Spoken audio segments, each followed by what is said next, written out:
Feature जो है Python का वो तो हमें समझ आ गया कि बहुत इजी है कोडिंग करने में। Next is free and open source.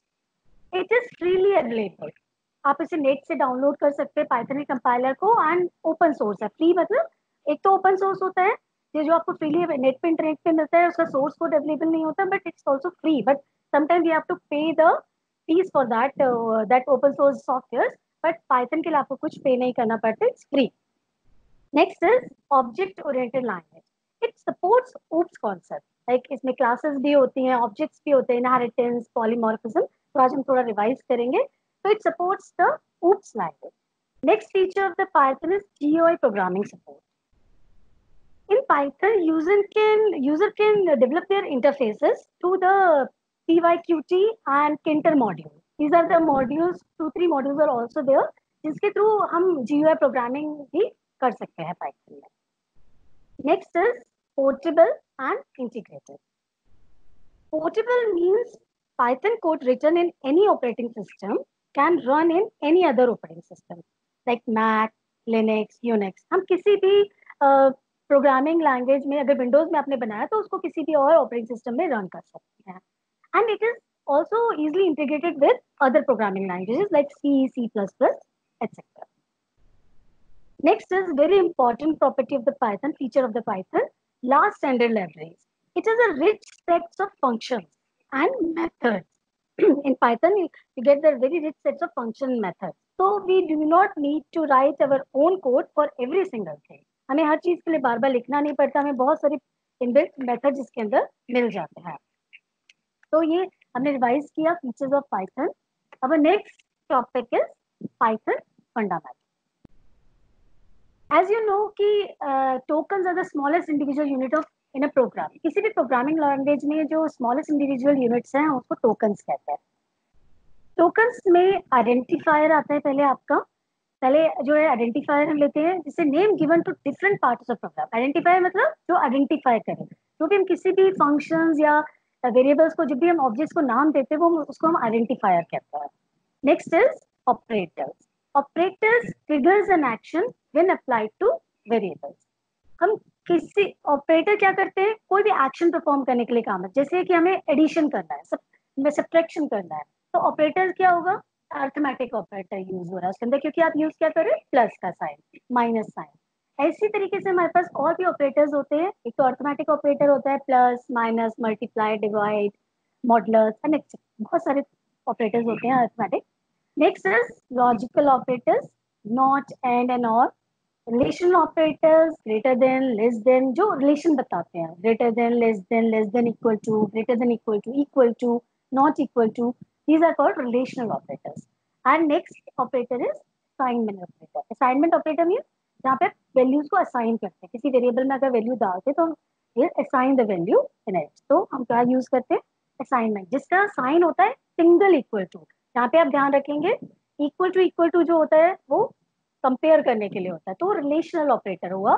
और सिर्फ जो इक्वल टू यूज होता है वो सिंपली यूज होता है असाइनमेंट ऑपरेटर के लिए। Our next token is keyword.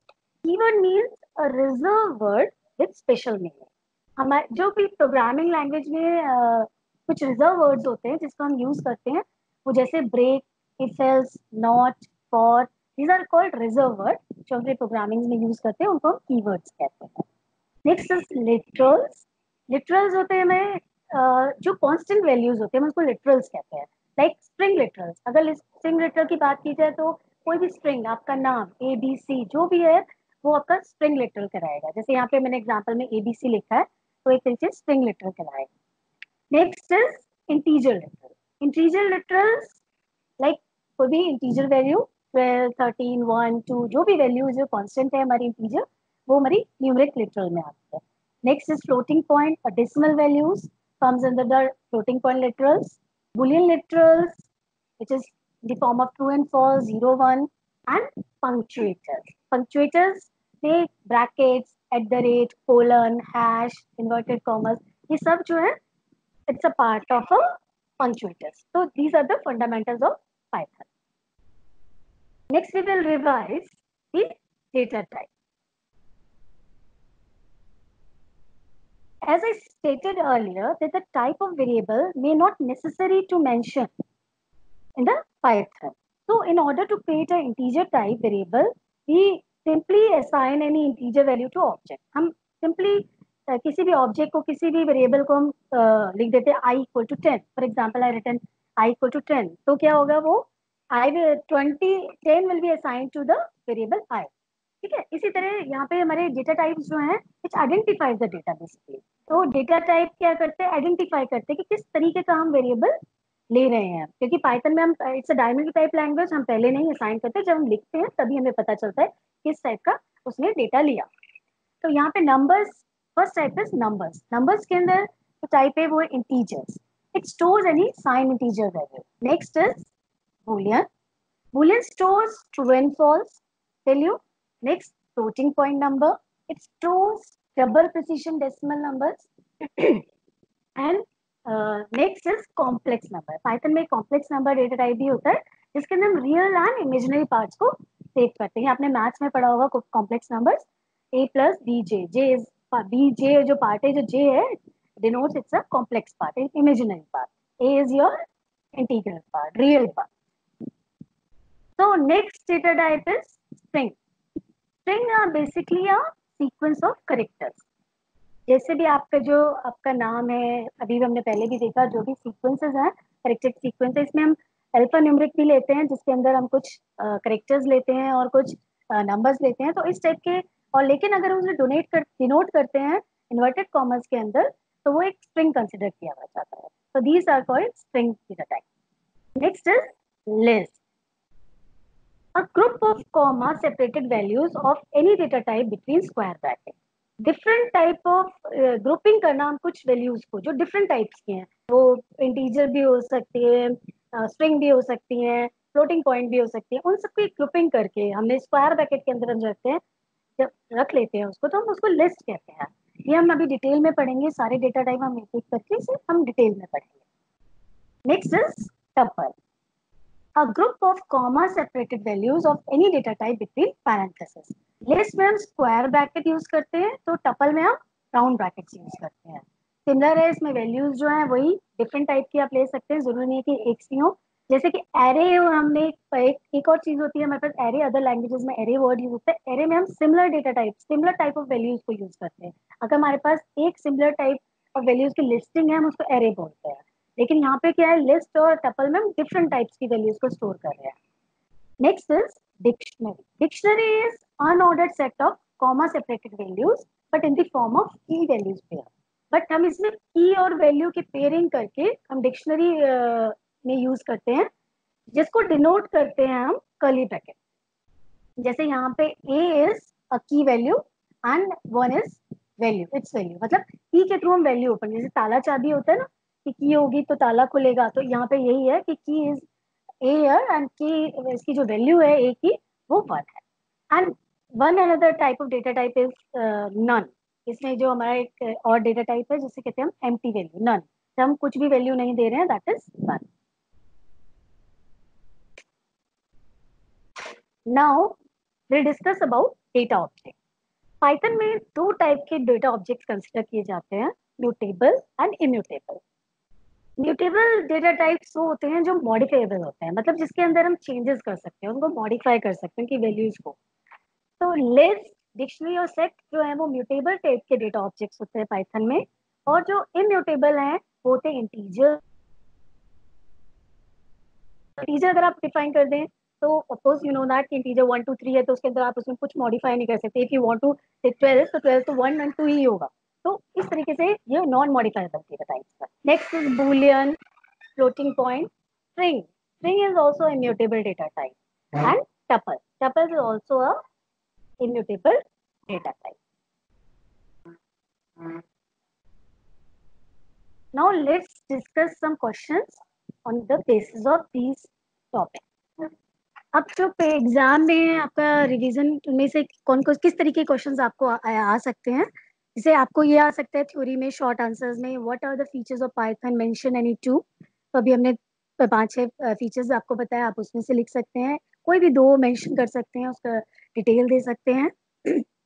Next है what do you understand by dynamic type language, अभी मैंने आपको बताया डायनेमिक टाइप लैंग्वेज क्या होती है, यहाँ पे हमें पहले से डेटा टाइप डिफाइन नहीं करना पड़ता। आप उसकी थ्योरी वन शॉर्ट लाइनर लिख सकते हैं, वन लाइनर लिख सकते हैं।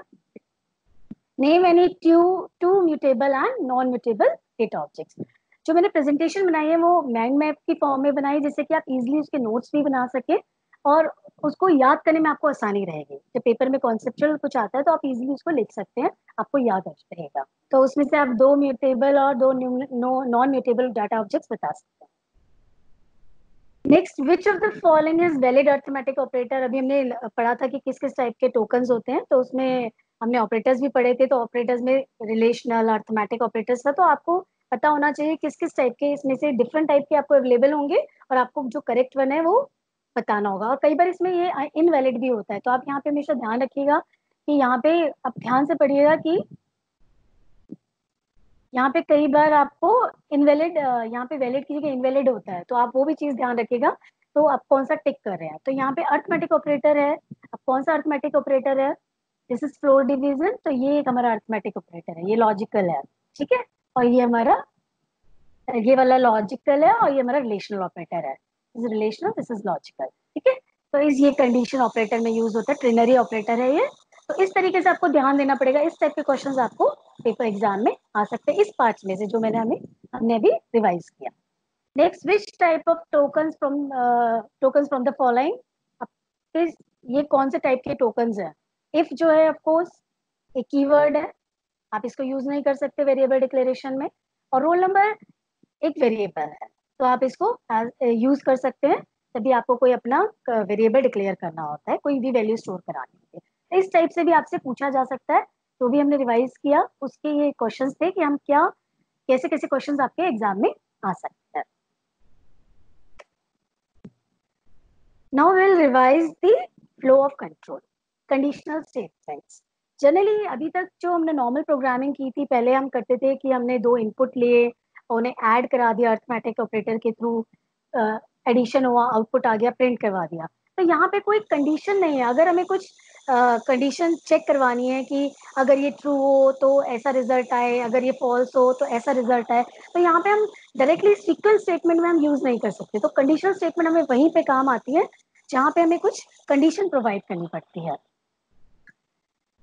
Now will first discuss the flow chart of condition statement. जो है वो तीन तरीके की है। पहली होती है इफ, और इफ के टाइप है, first condition statement is if, अगर, इफ मीन्स अगर।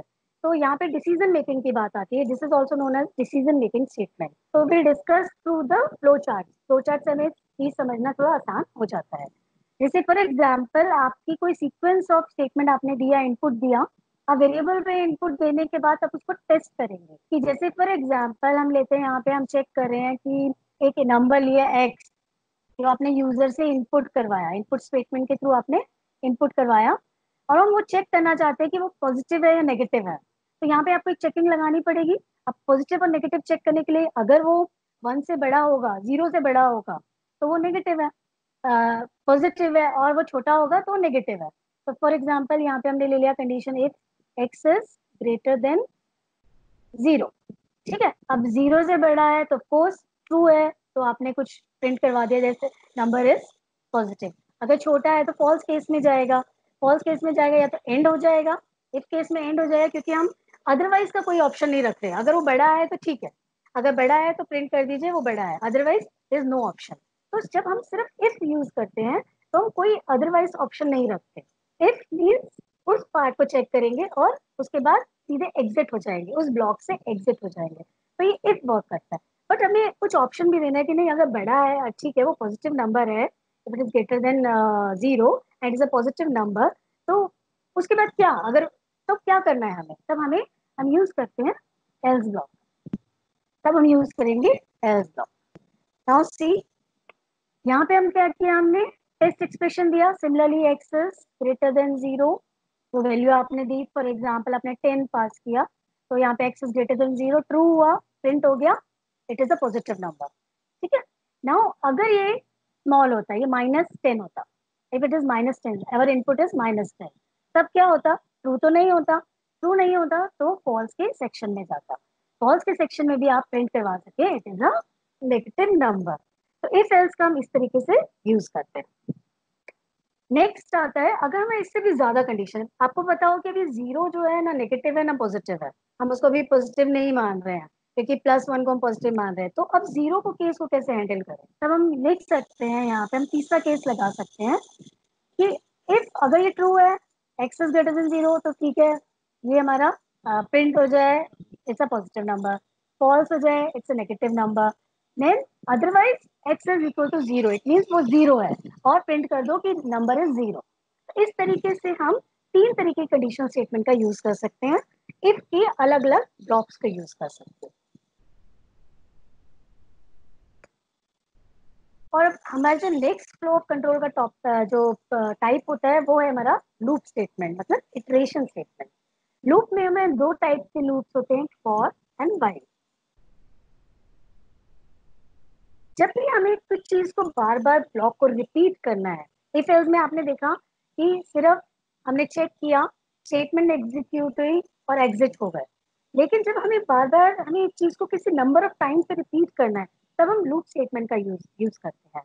तो फॉर लूप के अंदर अगर हम देखते हैं यहाँ पे, for each item in sequence, मतलब यहाँ पे हमें किसी भी सीक्वेंस में सीक्वेंस कोई भी हमने बार बार रिपीट करना है, तो उसको वो रिपीट होता रहेगा जब तक वो हम उसको एक लिमिट नहीं देंगे, मतलब जब तक उसका एक रेंज नहीं देगी। यहाँ पे इसका लास्ट पॉइंट है स्टार्ट, स्टॉप एंड स्टेप। आपको याद होगा फॉर में स्टार्ट, स्टॉप एंड स्टेप, तीन चीजें हमारी याद होती है। स्टार्टिंग पॉइंट कहाँ से शुरू हो, जैसे for example you have to print hello 5 times, तो आप क्या करते थे, या तो print hello, print hello, print hello, print hello 5 बार प्रिंट स्टेटमेंट देंगे, या फिर एक लूप लगा लेंगे जिसके थ्रू आप उसको बार बार रिपीट कर सकते हैं एक ही स्टेटमेंट के थ्रू। ठीक है, तो यहाँ पे कंडीशन क्या है 5, लिमिट क्या है 5, मतलब वो सिर्फ 5 बार चलेगा।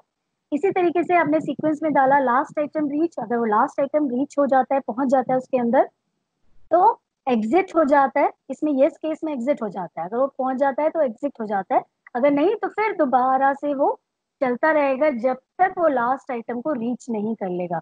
1 2 3 4 5 इस तरीके से।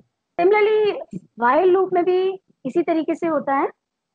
जब हम वैल्यू एंटर होती है वाइल लूप के अंदर, वो टेस्ट एक्सप्रेशन के थ्रू ही जाती है, टेक्स्ट एक्सप्रेशन में ही जाती है। अगर ट्रू है तो वो उसको चेक करता रहेगा बार बार टेक्स्ट एक्सप्रेशन को, जब तक टेक्स्ट एक्सप्रेशन ट्रू रहेगा वो लूप बॉडी वर्क करती रहेगी, उसको प्रिंटिंग होती रहेगी, या जो भी आपने स्टेटमेंट एग्जीक्यूट करने के लिए कोडिंग की है वो काम होता रहेगा, otherwise it will exit the loop. तो ये इस तरीके से आप while for and while loop की वर्किंग होती है। Now you can see on the screen like ये इसका सिंटेक्स है, कैसे हम यूज करेंगे इफ एंड एल्स को। इफ कंडीशन, हम कोई भी कंडीशन पुट करेंगे, इफ अभी हमने दिखाया था if x is greater than equal to zero, तो जो भी स्टेटमेंट आपको लिखनी है वहां पे लिखेंगे एल्स अदरवाइज स्टेटमेंट। अगर ये ब्लॉक एग्जीक्यूट होता है तो ये वाला ब्लॉक एग्जीक्यूट नहीं होगा, और अगर ये वाला ब्लॉक फॉल्स केस में जाता है तो ये वाला ब्लॉक एग्जीक्यूट होगा। इस चीज को आप ध्यान रखेंगे जब इफ एल्स को यूज करेंगे। See the example, if age is greater than equal to 18, अगर यूजर की एज, अगर यूजर ने जो इनपुट दिया उसकी एज 18 साल से बड़ी है, ज्यादा है, तो कौन सा ब्लॉक एग्जीक्यूट हुआ, इफ वाला एग्जीक्यूट हुआ और प्रिंट हो गया एलिजिबल टू वोट। अगर उसने जो है एज कम डाली तो एल्स पार्ट एग्जीक्यूट होगा, देन प्रिंट क्या प्रिंट होगा, नॉट एलिजिबल टू वोट। तो एक बार में सिर्फ एक ब्लॉक ही एग्जीक्यूट होता है इसमें। Next is our while loop. While में पहले आप टेस्ट एक्सप्रेशन देंगे, ये एंट्री कंट्रोल लूप है जिसके अंदर आप एंट्री पे ही चेक करेंगे कि क्या क्या टेक्स्ट एक्सप्रेशन है। यहाँ पे हमने कैसे लिखा है, एग्जांपल देखते हैं। While count is less than equal to 10,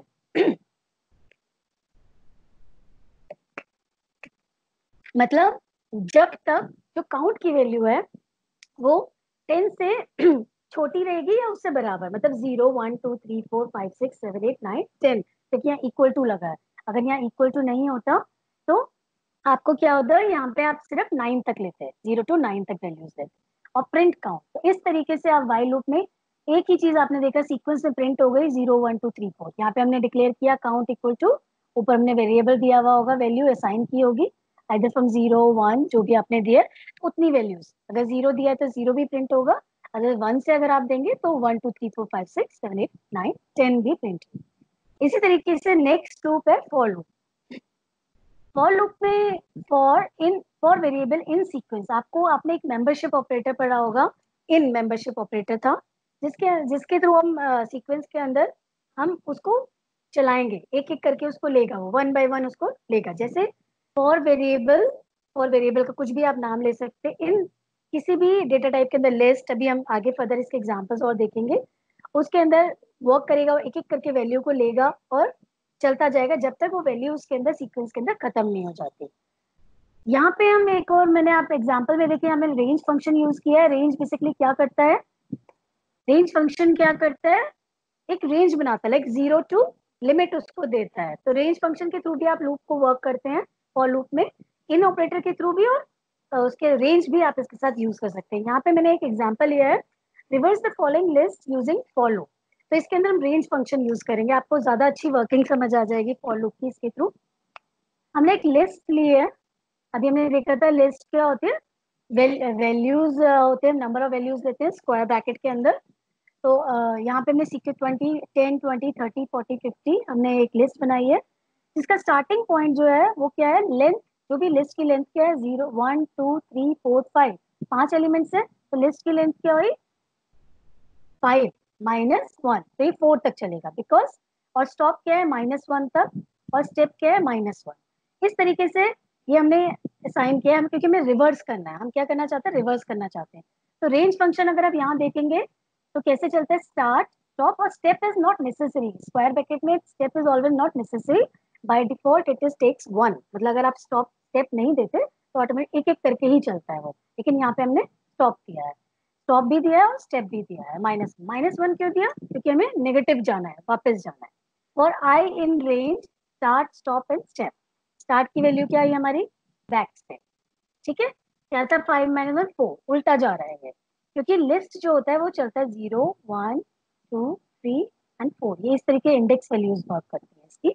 तो ये बैक में जाएगा और हमारे रेंज स्टार्ट हुई, स्टार्टिंग पॉइंट हमारा हो गया 4, स्टॉप -1 तक, मतलब 0 भी चले, और स्टेप क्या हो गया -1, क्योंकि हमें इंडेक्सिंग के उल्टा जाना है, बैकवर्ड जाना है, ठीक है। तो अगर हम इसकी प्रिंटिंग देखेंगे तो इसका जो, अगर हम ये ब्लॉक रन करते हैं तो हम देखेंगे कि इसकी जो हमारे एलिमेंट्स है वो रिवर्स हो जाते हैं ड्यू टू दिस। तो इसलिए हम रेंज फंक्शन, आपको समझ आ गया हो क्या कर सकता है, ये हमें लिमिट देता है कि कहाँ तक चलना है, इस तरीके से भी हम इसको यूज कर सकते हैं। बट अगर हम यहाँ रेंज नहीं देते और सीधे लिस्ट 1 लिख देते हैं, हम कुछ नहीं देते ऊपर वाला, सीधे लिस्ट 1 और इसकी प्रिंटिंग कराते हैं, तो हमारी वैल्यूज कैसे आती, और आई इन रेंज, और यहाँ पे हम ये हमारा कुछ भी पार्ट नहीं होता, हमने कुछ डिफाइन नहीं किया हुआ, तो 10 20 30 40 50 ये इसको ऐसे लिखकर आता। तो इस तरीके से आई इन रेंज फंक्शन का आपको समझ आ गया होगा, स्टाफ वैल्यूज को देने के लिए, रेंज देने के लिए एक वर्क करता है जो 0 टू n-1 वर्क करता है। यहाँ पे भी आप देख सकते हैं, अगर आपने सिर्फ रेंज 6 दिया है तो ये start point is 0 and top point is 5, not 6, ठीक है, 5, क्योंकि 0 टू n-1। अगर आपने यहाँ रेंज दिया है 1 टू 7 और स्टेप दिया है 1, एक एक करके चल रहा है, तो स्टार्ट पॉइंट इज 1 और जो आपका जो स्टेप पॉइंट है वो 7 तक चलेगा, स्टॉप पॉइंट 7, और स्टेपिंग क्या हो रही है, एक एक की हो रही है, 1 2 3 4 5, ठीक है। इस तरीके से रेंज फंक्शन का आप यूज कर सकते हैं फॉर लूप में। तो अब हम अगर हमें देखा जाए एग्जाम में किस तरीके का क्वेश्चन आ सकता है फॉर लूप से, तो ज्यादातर जो हमारा सिंटेक्स, ये जो सिंटेक्स एरर का क्वेश्चन आता है और रीराइट द कोड का क्वेश्चन आता है, तो यहाँ पे मैंने एक क्वेश्चन लिया है आपके लिए। यहाँ पे आप देख रहे हैं कुछ एरर्स हैं, आप स्क्रीन पे देख सकते हैं कुछ एरर्स हैं, वन बाय वन पर हम इनको करेक्ट करेंगे। ऑफ कोर्स यहाँ पे वेरिएबल के अंदर असाइनमेंट ऑपरेटर है ये, तो ये ऐसे तो लिख नहीं सकते, 30 ये कांस्टेंट लिटरल है, लिटरल के अंदर आप वेरिएबल नहीं डाल सकते हैं, क्योंकि जो भी असाइनमेंट होता है वो राइट टू लेफ्ट होता है। तो यहाँ पे जो है हमें क्या करना पड़ेगा, ये करेक्शन करनी पड़ेगी। नेक्स्ट यहाँ पे रेंज पे आप देखिए, यहाँ पे और के इन रेंज हमने दिया 0 टू 2, 2 क्या है हमारा 30 है, ये वाला है, तो 0 टू 30 तक रेंज में चलेगा। Next if, of course keyword है इफ, जो कीवर्ड्स होते हैं वैसे ही लिखे जाते हैं, तो इफ जो है वहाँ पे कैपिटल में लिखा है तो इसलिए हम यहाँ स्मॉल कर देंगे। नेक्स्ट इज प्रिंट, यहाँ पे कोई एरर नहीं है। एल्स में अगेन इट्स अ कीवर्ड, यहाँ पे एल्स का ई कैपिटल है तो यहाँ पे हमने इसको स्मॉल कर दिया, और ये प्रिंट केबल्स, यहाँ पे भी कोई एरर नहीं है। तो इस और इंडेंटेशन को हम जरूर चेक करेंगे। पाइथन में आपको सबसे ज्यादा ध्यान क्या रखना है, इंडेंटेशन का। तो अगर इंडेंटेशन में अगर ये यहाँ पे होता, इस लाइन में होता है प्रिंट स्टेटमेंट, तो आप उसको भी थोड़ा सा अंदर लेकर जाते, इंडेंटेशन देते, ब्लॉकिंग करते। तो ये सब थोड़ी सी चीजों का आप ध्यान रख सकते हैं। तो इस तरीके के क्वेश्चंस आपको आ सकते हैं फॉर लूप और लूप के थ्रू। डायरेक्ट क्वेश्चन नहीं आते, what is difference between for and while loop आ सकता है, बट इस तरीके के क्वेश्चंस आपको जो पेपर में आपको मिलते हैं।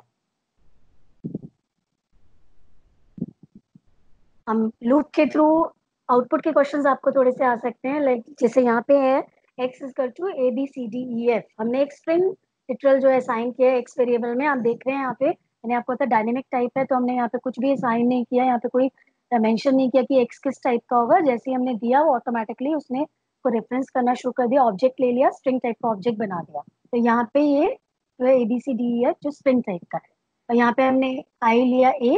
तो वाइल आई इन x, हम सर्च कर रहे हैं कि इसमें ये है कि नहीं है, ठीक है। सर्च कर रहे हैं कि जब फाइल आई इन एक्स, तो A B C D E F वो देखेगा। तो सोल्यूशन क्या होगा, क्योंकि यहाँ पे कोई एंड पॉइंट मेंशन नहीं किया आपने, तो उस रेंज तो दी नहीं हमने, कुछ लिमिट नहीं दी, तो या तो इनफाइनाइट लूप आएगा या ए प्रिंट होता जाएगा। Next is again a while loop का एक क्वेश्चन लिया है। I equal to 0, while I is less than 5, print I plus 1। If I is equal to 3, break else print 0। तो इसमें हमने क्या किया, हमने यहाँ पे हम कंडीशन चेक करवा रहे हैं कि आई इज लेस देन 5, मतलब 0 1 2 3 4 इक्वल टू नहीं है, इसलिए 4 तक चलेगा। अब वो उसको एक एक से यहाँ पे क्या स्टेपिंग हो रही है, एक एक से बढ़ाता जाएगा। अगर लेकिन यहाँ पे आई 0 है तो ऑफकोर्स ये वर्क करेगा, ये लूप पार्ट वर्क करेगा। बट यहाँ पे एक पॉइंट जब आएगा जब आई की वैल्यू 3 होगी, तो जब 3 होगी तो ये इफ कंडीशन भी आ जाएगा।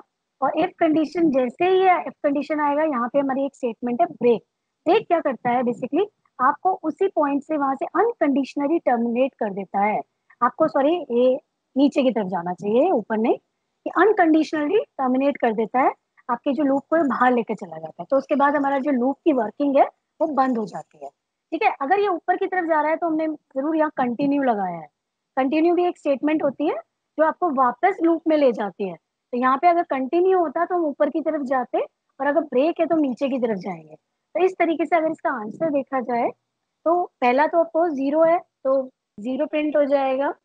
फिर एक से बढ़ा हमने, क्योंकि यहाँ पे हमने क्या लिया है, स्टेपिंग क्या है हमारी, एक एक की है, तो एक एक से बढ़ रहा है, और 2। और थर्ड इसलिए नहीं आएगा बिकॉज थर्ड पे जाने के बाद हमने कंडीशन चेक करी, कंडीशन चेक करने के बाद उसने कहा ब्रेक, तो मतलब हम लूप से बाहर आ गए। तो इसलिए सिर्फ प्रिंटिंग जो होगी वो होगी 0 1 एंड 2 की। Hope you have understand this point. Now I am taking another program. Like इस तरीके से आपको एक प्रोग्राम बनाने को भी आ सकता है, जिसके अंदर मैंने लिखा है कि write a program to check whether a number is Armstrong और नॉट। आर्मस्ट्रॉन्ग नंबर्स, इसमें थोड़ा सा आपको हिंट भी आता है, एग्जांपल मिलता है। जैसे एग्जांपल यहाँ दिया तो आपको दिया जाता है बोर्ड में कि क्या कौन सा नंबर होता है। Armstrong number is a three digit number. The sum of the cubes of each digit is equal to the number itself. अगर आप उनके सारे डिजिट्स को नंबर को का क्यूब निकालेंगे तो नंबर ही है आपस में, वो नंबर ही आएगा। तो इस तरीके से आपको एक प्रोग्राम भी लिखने की आ सकता है इस पार्ट में से। सिंपली आप पहले एक नंबर इनपुट करेंगे। हमने 2 वेरिएबल्स बनाए क्योंकि सम अप करना है हमें, तो हमने एक सम वेरिएबल निकाला, और हमें इसकी वैल्यू भी स्टोर करके रखनी है। तो हम एक टेम्प वेरिएबल लेते हैं जिसके अंदर हमने अपना ओरिजिनल नंबर, क्योंकि हमें चेकिंग करनी है यहाँ पे कि भाई आर्मस्ट्रॉन्ग है कि नहीं है। तो चेकिंग के लिए हमें इस जो ओरिजिनल नंबर यूजर डालेगा उसको स्टोर करके रखना है। तो हमने क्या किया, यहाँ पे असाइन कर दिया जो भी हम नंबर यूजर से ले रहे हैं, ओरिजिनल नंबर वो टेम्प में डाल दिया। नेक्स्ट हम चेक करेंगे कि टेम्प की वैल्यू जब तक ग्रेटर देन 0 है, अगर वो 0 हो जाएगा तो हमारा लूप चलना बंद हो जाएगा। अगर इक्वल टू होता है यहाँ तो 0 भी चलता, बट यहाँ पे इक्वल टू नहीं है। नाउ विल चेक, एक डिजिट हम निकाल रहे हैं। हम डिजिट कैसे निकाल सकते हैं, आपने पढ़ा ही है कि 10 से डिवाइड कर लेंगे। यूनिट 10 प्लेसेस 100 प्लेस, वो आपने आपको याद होगा मैथ्स में पढ़ा है। तो यहाँ पे हम 10 जो भी नंबर आएगा उसको 10 से डिवाइड करेंगे और उसका रिमाइंडर लेंगे। This is a modulus operator, और उसका हम रिमाइंडर लेंगे, ठीक है। तो जो भी डिजिट आपने लिए, जैसे 150 लिया है तो 150 डिवाइडेड बाय 10 और रिमाइंडर क्या आया आपका 3, क्योंकि यहाँ पे हमें रिमाइंडर 3 आया। फिर उसके बाद हम क्या करेंगे, जो भी हमें रिमाइंडर आता है, यहाँ पे हमें रिमाइंडर आया, उसको हम उसकी पावर निकाल देंगे, उसको 3 की पावर निकालेंगे, क्योंकि हमने क्या पढ़ा था कि आर्मस्ट्रांग नंबर वो होता है जो भी एक एक डिजिट का क्यूब क्यूब को ऐड ऑन करना है, क्यूब होता है। तो यहाँ पे जो भी डिजिट लिया, अगर ये 3 आया तो हमने 3 × 3 × 3 कर दिया और उसको सम में ऐड कर देंगे इस तरीके से। नाउ अगेन हम टेम्प को फ्लो डिवीजन करेंगे। फ्लो डिवीजन टेम्प से करने के बाद क्या होगा, तो इंटीग्रल पार्ट होता है, जैसे तो अगर डिवाइड करेंगे 3 आया 10 से, तो ये वाला पार्ट इसको लेगा। पहले जो रिमाइंडर है वो 3 वाला पार्ट ले रहा था, अब ये 15 लेगा। अब 15 लेने के बाद टेम्प में आ गया हमारा 15। नाउ 15 लेने के बाद ये हमारा लूप चेक होगा। ऑफकोर्स यहाँ पे टेम्प जो है 0 नहीं है, 15 ही है, तो ग्रेटर है, फिर चलेगा, फिर डिवाइड करेगा 15 को तो 1.5 आ जाएगा, हमारा 5 जो डिजिट में आ जाएगा, हम उसका फिर क्यूब निकालेंगे, फिर वो सम के अंदर ऐड ऑन हो जाएगा।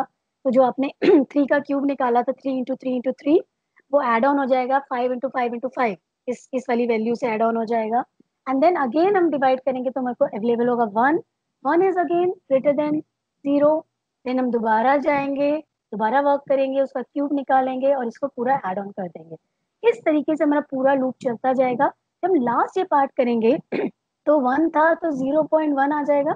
ऑफ कोर्स हमारा जो ये टेम्प है इसके अंदर 0 आ जाएगा, और हमने लूप क्या है बोला है कि जब तक चले जब तक 0 नहीं आता, मतलब उससे बड़ा हो, 0 से बड़ा हो।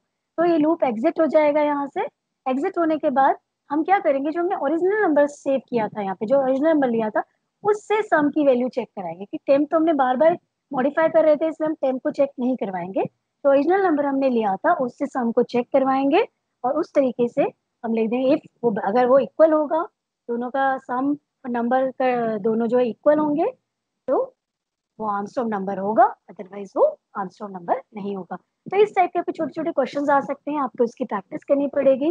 प्राइम नंबर है, बहुत सारे 2-3 क्वेश्चंस हैं जो आप आपके टीचर्स भी कराती है क्लास में, तो वो इस तरीके के आपके क्वेश्चंस आपको आ सकते हैं। Reverse of the string, reverse of the digits का एक क्वेश्चन है, वो भी आप कर सकते हैं।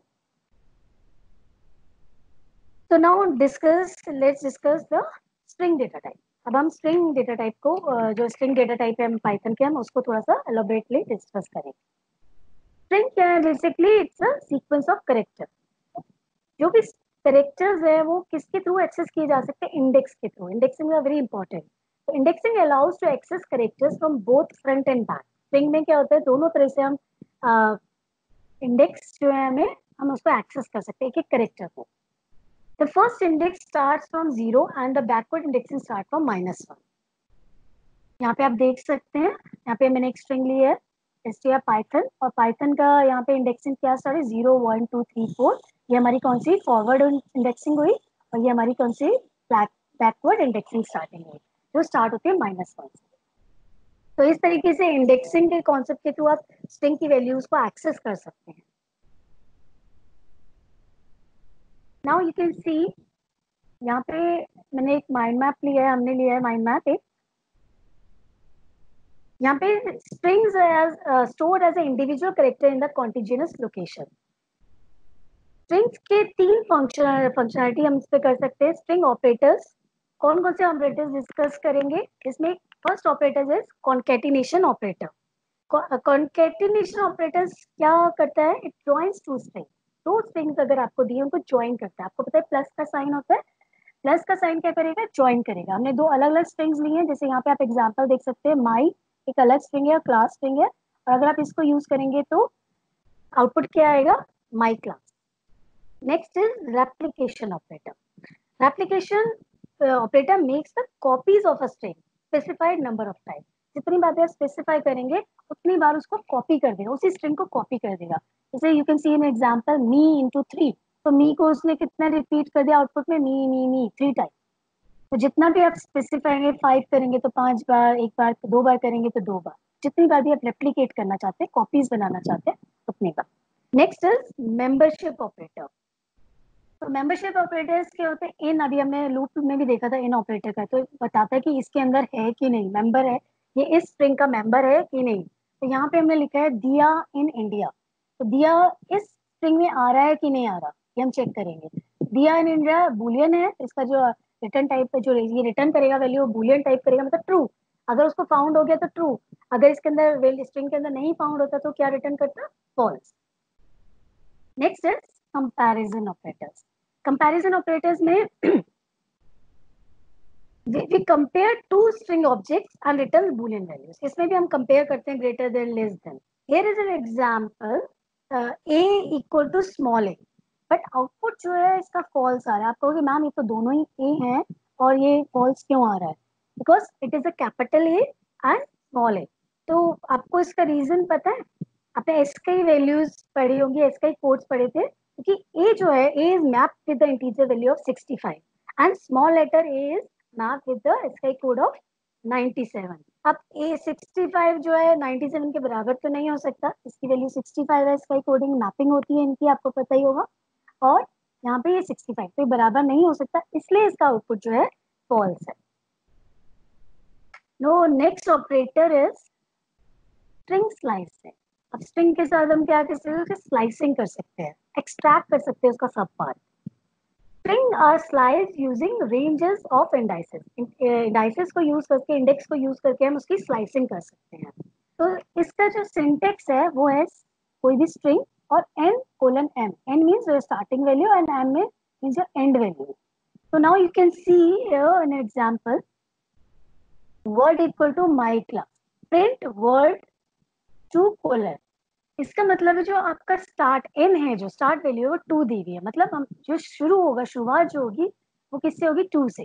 बट आपको स्ट्रिंग, आपको लास्ट स्लाइड में हमने देखा था ना, हमारा इंडेक्स क्या शुरू होता है, 0 से, तो m की जो पोजीशनिंग है वो 0 पे है, y की 1 पे एंड 2, तो ये स्टार्टिंग पॉइंट 2 है, तो इट मींस 2 के बाद कुछ भी, क्योंकि हमारा एंड पॉइंट स्पेसिफाई नहीं है। जब एंड पॉइंट स्पेसिफाई नहीं है, it means all the characters will be extracted. तो स्ट्रिंग क्या करेगा, जो जितने भी कैरेक्टर्स है उसके बाद के सारे एक्सट्रैक्ट हो जाएंगे, that is why it's output is class. अभी थोड़े से रन टाइम पे मैं आपको दिखाऊंगी, एग्जांपल दिखाऊंगी, बट पहले हम इसको डिस्कस कर लेते हैं फंक्शंस को, उसके बाद मैं आपको थोड़े से प्रैक्टिकल एग्जांपल्स भी शो करूंगी स्ट्रिंग्स के। Now the third operator type is string function. जो स्ट्रिंग्स के साथ हम यूज करते हैं वो है फंक्शन। इसका जो सिंटेक्स है वो स्ट्रिंग ऑब्जेक्ट, जो भी आपने यूज किया, स्ट्रिंग ऑब्जेक्ट बनाया, जो भी वेरिएबल यूज कर रहे हैं आप, और उसके साथ उसका मेथड का नाम।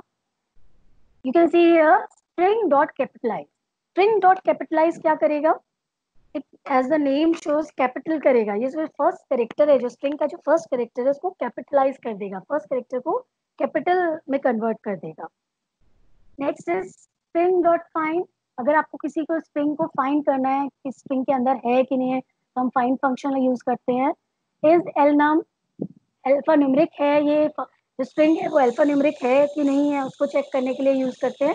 जब भी इज लगता है तो आप हमेशा ध्यान रखिएगा, चेक करता है, ये इज जो है चेकिंग के लिए है, तो whether the string is alpha numeric और नॉट, इस तरीके से आप बोल सकते हैं, कंडीशन आती है यहाँ पे।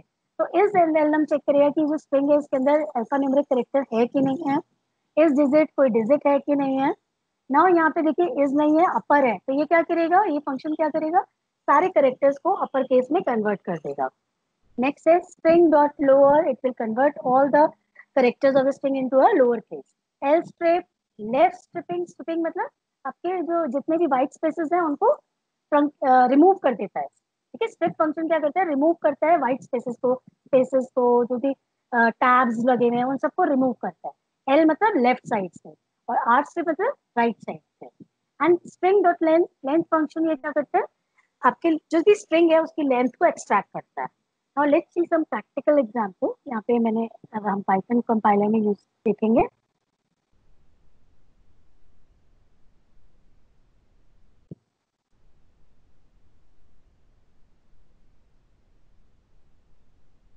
यहाँ पे मैंने ऑलरेडी लिखा है टू सेव द टाइम, यहाँ पे ऑलरेडी मैंने क्वेश्चंस जो है आपका प्रिंटिंग कोडिंग लिखी हुई है, तो one by one taking it. तो सी ये हम स्लाइसिंग कर रहे हैं, हमने एक वेरिएबल लिया एक्स हेलो स्ट्रिंग और हम इसकी स्लाइसिंग कर रहे हैं 6:11 से। तो n इज योर 6, अपने याद होगा आपको कि अभी हमने देखा था n:m जो हमारा सिंटेक्स था, तो n will be starting point, हमने 6 लिया और m इक्वल टू 11। ये मैंने कमेंट बना रहा है तो ये कमेंट पार्ट जो है एग्जीक्यूट नहीं होगा, जस्ट एग्जीक्यूट करके देखते हैं इसको। the world will the answer. कैसे हुआ word?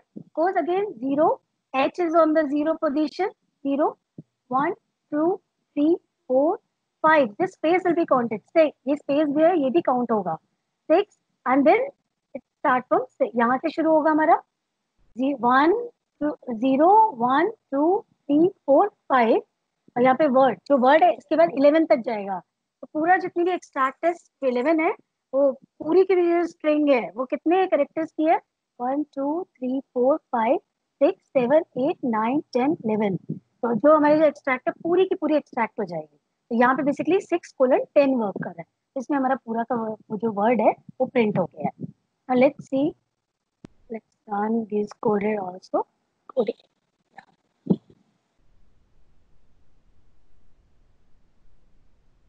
Now see in the next example. यहाँ पे हमने स्टार्टिंग पॉइंट कुछ नहीं दिया. स्टार्टिंग पॉइंट 0 ही है. मतलब अगर कुछ नहीं दिया तो it means it is 0. And कहाँ तक वर्क करेगा वो 2 तक. तो 0 HE. तो हमारा आंसर क्या है? ये 0 एंड 1 को कंसिडर करेगा क्योंकि n-1 होता है लास्ट में जो होता है m-1. यहाँ पे n नहीं सॉरी m-1 होगा. तो 0 और 1 के लिए रहेगा. इसलिए हमारा जो आंसर आया वो HE आया सिर्फ. नेक्स्ट नेगेटिव इंडेक्सिंग की है यहाँ पे हमने. तो ये बैकवर्ड चलेगा. उल्टा हम देखना शुरू करेंगे -2. तो यहाँ पे -2 का मतलब यहाँ पे D is on the position of -1 and L is on the position of -2.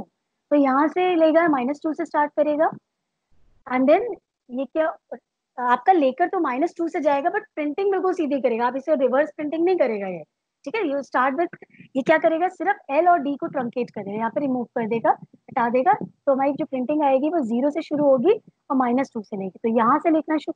D remove होगा, L रिमूव होगा और word hello word will be the output. Hello war FWOR. LD जो है वो आपको डिस्प्ले नहीं होगा. तो ये हमने देखे कुछ एग्जाम्पल स्लाइसिंग के. नाउ अब इसके हम फंक्शंस के कुछ एग्जांपल्स देखते हैं.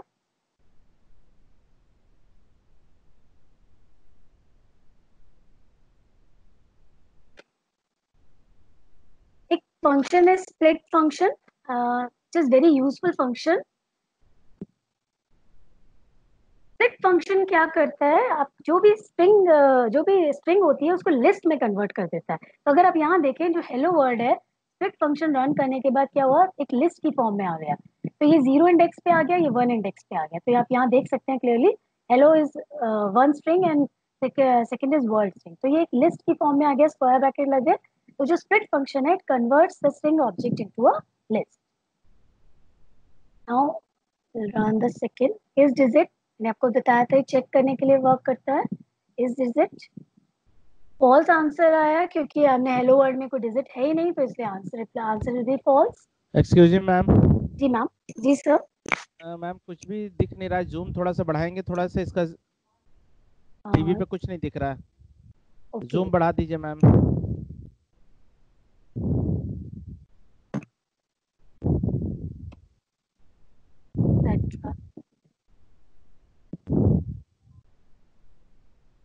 मैडम ऑप्शंस हाँ सॉरी जब मैं कर रही हूँ अभी भी नहीं हो रहा है. वो Alt +2 से होता है. दिख नहीं रहा है मैम. किसी को कुछ दिख नहीं रहा है. कुछ नहीं दिख रहा है सर. ठीक है फिर मैं इसको सर उस पे स्लाइड पे दिखा देती हूँ. हाँ ठीक है.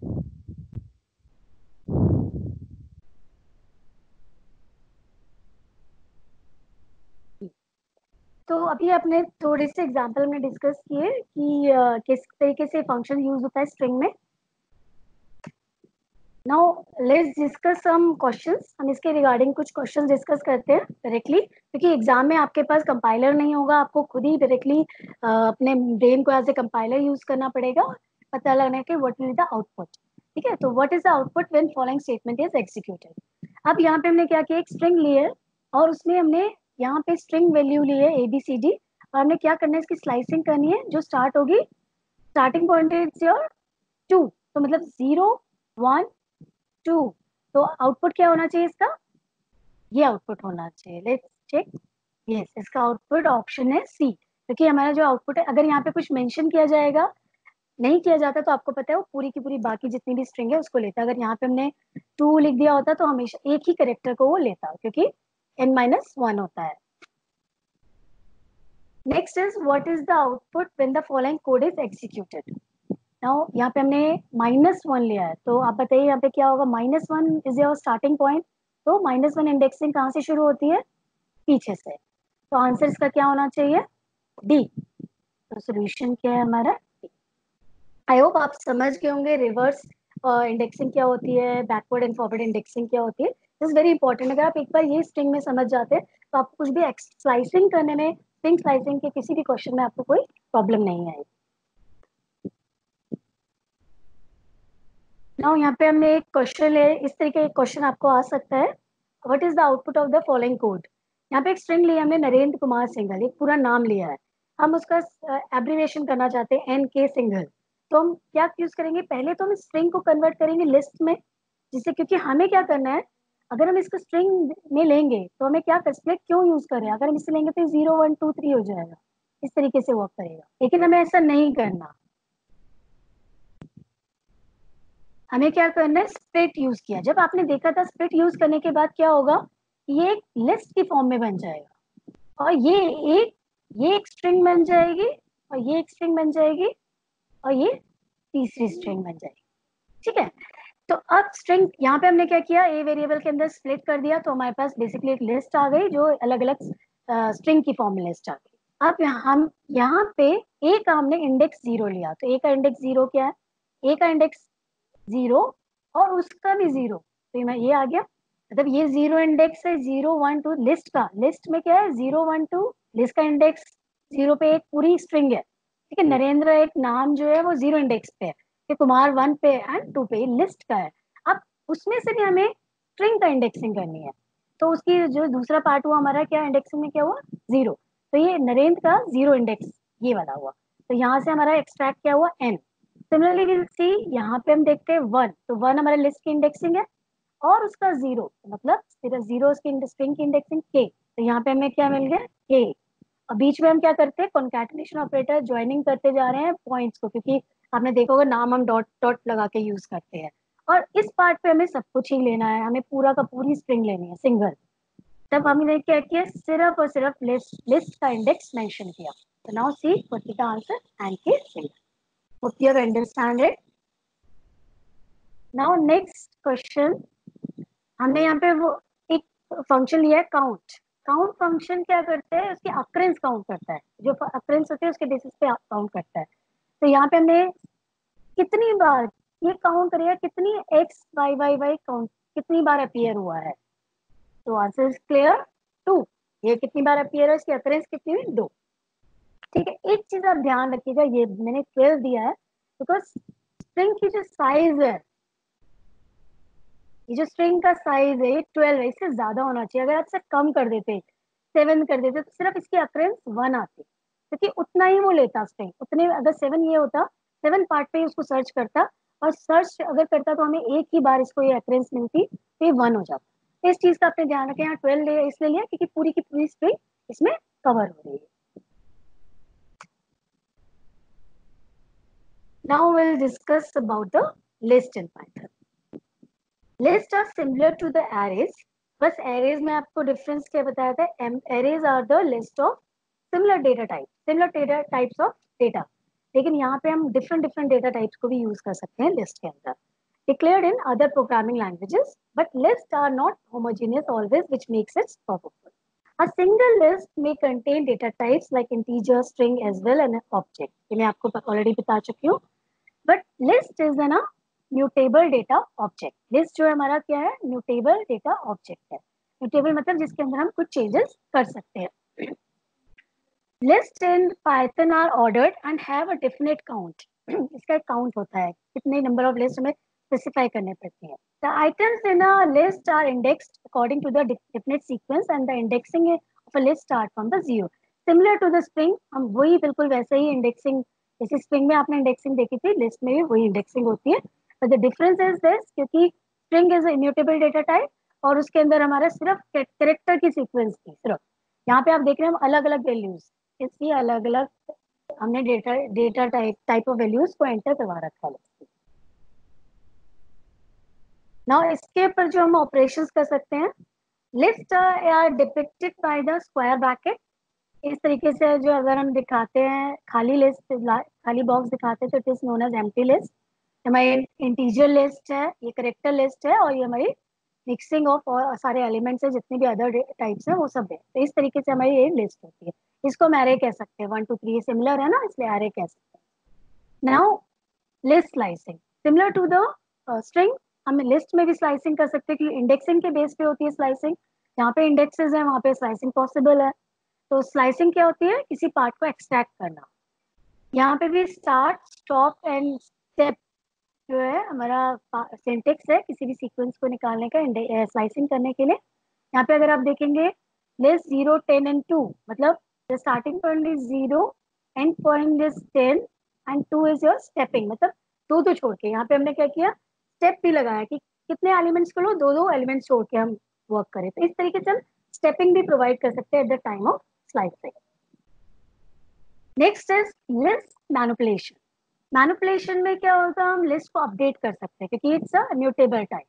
तो इसके अंदर हम कोई भी नई वैल्यू डाल सकते हैं लिस्ट में। इसका सिंटेक्स दे सकते हैं लिस्ट इंडेक्स, कोई भी लिंक जहाँ पे भी आपको उस वैल्यू को डालना है और न्यू वैल्यू जो भी डालना है। यहाँ पे हम लिखता है लिस्ट इक्वल टू 10 20 30, और सेकंड इंडेक्स पे ये हमारा 0 इंडेक्स है, ये 1 है, ये 2 है, इस पे हमें इंसर्ट करना है हमें यहाँ पे। तो ये नहीं होगा कि ये 30 अपडेट हो जाएगा, 30 रहेगा, इस इंडेक्स पे दूसरी वैल्यू आ जाएगी और 30 शिफ्टिंग हो जाएगी, तो नेक्स्ट वैल्यू उसकी शिफ्टिंग हो जाएगी। तो हमने लिस्ट 2 जो इंडेक्स वैल्यू उस पर 25 डाला और आप देख सकते हैं आउटपुट में 10 20 25 एंड 30, तो लिस्ट हमारा अपडेट हो गई।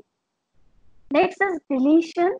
डिलीशन कीवर्ड के थ्रू, स्टेटमेंट के थ्रू हम लिस्ट के इंडेक्स को डिलीट कर सकते हैं, और भी फंक्शंस है, पॉप है हमारे पास, जिसके थ्रू भी आप डिलीट कर सकते हैं किसी भी वैल्यू को लिस्ट में से। तो विल यूज टिल लिस्ट, और जो भी इंडेक्स प्रोवाइड कर रहे हैं, हम इंडेक्स हमने 1 प्रोवाइड किया तो आप देखेंगे यहाँ पे 1 से 20 वैल्यू यहाँ पे डिलीट हो चुकी है। See clearly in the output कि यहाँ पे जो 20 है, क्योंकि इंडेक्स हमने 1 दिया है तो जो वैल्यू 20 है वो डिलीट हो गई है। तो इस तरीके से हम इनमें मैनिपुलेशन कर सकते हैं लिस्ट के अंदर। नाउ लिस्ट के साथ भी कुछ फंक्शन एसोसिएटेड है, लाइक लिस्ट डॉट इंडेक्स, जो हमें हम इसका हमें उसका इंडेक्स पोजीशन फाइंड करनी है क्योंकि इस इंडेक्स पे आइटम, तो हमने जैसे कोई भी आइटम यहाँ पे इसके अकॉर्डिंगली देखे 20, हम देखना चाहते हैं 20 किस इंडेक्स पे है, तो वो इंडेक्स वैल्यू क्या रिटर्न करेगा, 1।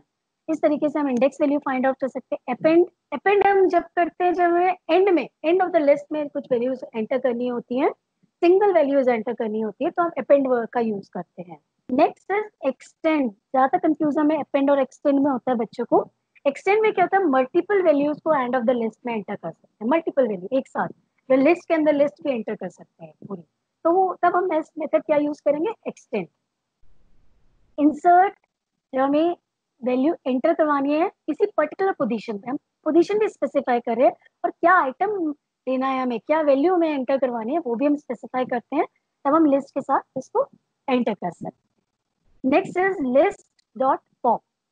पॉप क्या करता है, डिलीशन का काम करता है। हम इंडेक्स वैल्यू डालेंगे, वो उस वैल्यू को बाहर निकाल के ले आएगा लिस्ट से। हमें कुछ भी डिलीट करना है तो हम पॉप मेथड का भी यूज कर सकते हैं। Similarly remove method is also there. If you give a value over there, यहाँ पे हम इंडेक्स नहीं देंगे, हम वैल्यू देंगे, पर्टिकुलर कोई वैल्यू रिमूव करनी है लिस्ट में से, तो हम यूज करते हैं remove method. Now you want to clear all the list, all the items, तो क्या यूज करेंगे, क्लियर। क्लियर क्या करेगा मेथड, पूरी की पूरी लिस्ट की सारी वैल्यूज को क्लियर कर देगा। नेक्स्ट है list dot count. If you want to count the number of items in the list, कितने आइटम्स लिस्ट के अंदर हैं उसको हमें देखना है लिस्ट के अंदर, तो हम काउंट फंक्शन का यूज करते हैं। लिस्ट डॉट रिवर्स, हम अभी हमने एक पीछे प्रोग्राम देखा था, इसके अंदर रिवर्स किया था लूप लगा के। यहाँ पे डायरेक्टली मैंने बताया था कि Python is very rich in functions and method, तो यहाँ पे डायरेक्टली देखिए लिस्ट के साथ उन्होंने रिवर्स फंक्शन ही बना हुआ है।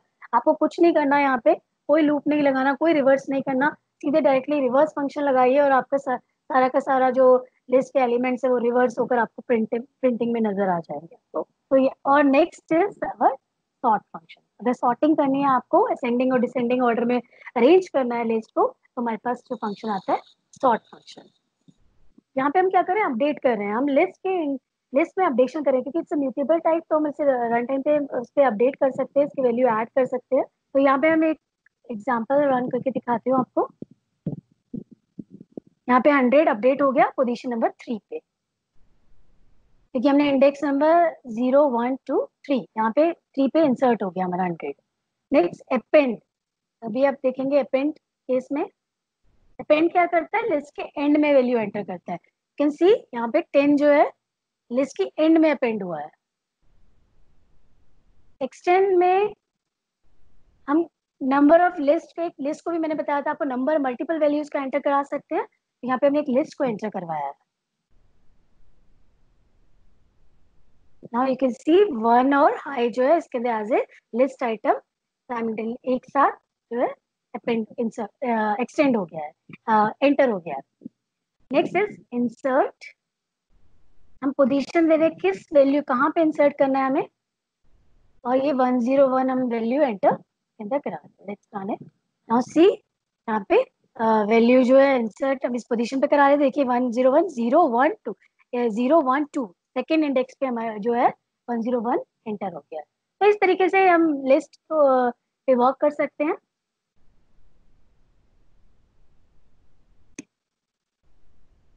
Now let's discuss some questions. अब what are the outputs of the following codes, आपको डायरेक्टली वहाँ पे क्वेश्चन जो आपको कंपाइलर अवेलेबल नहीं होगा, आपको माइंड से ही सोचना है।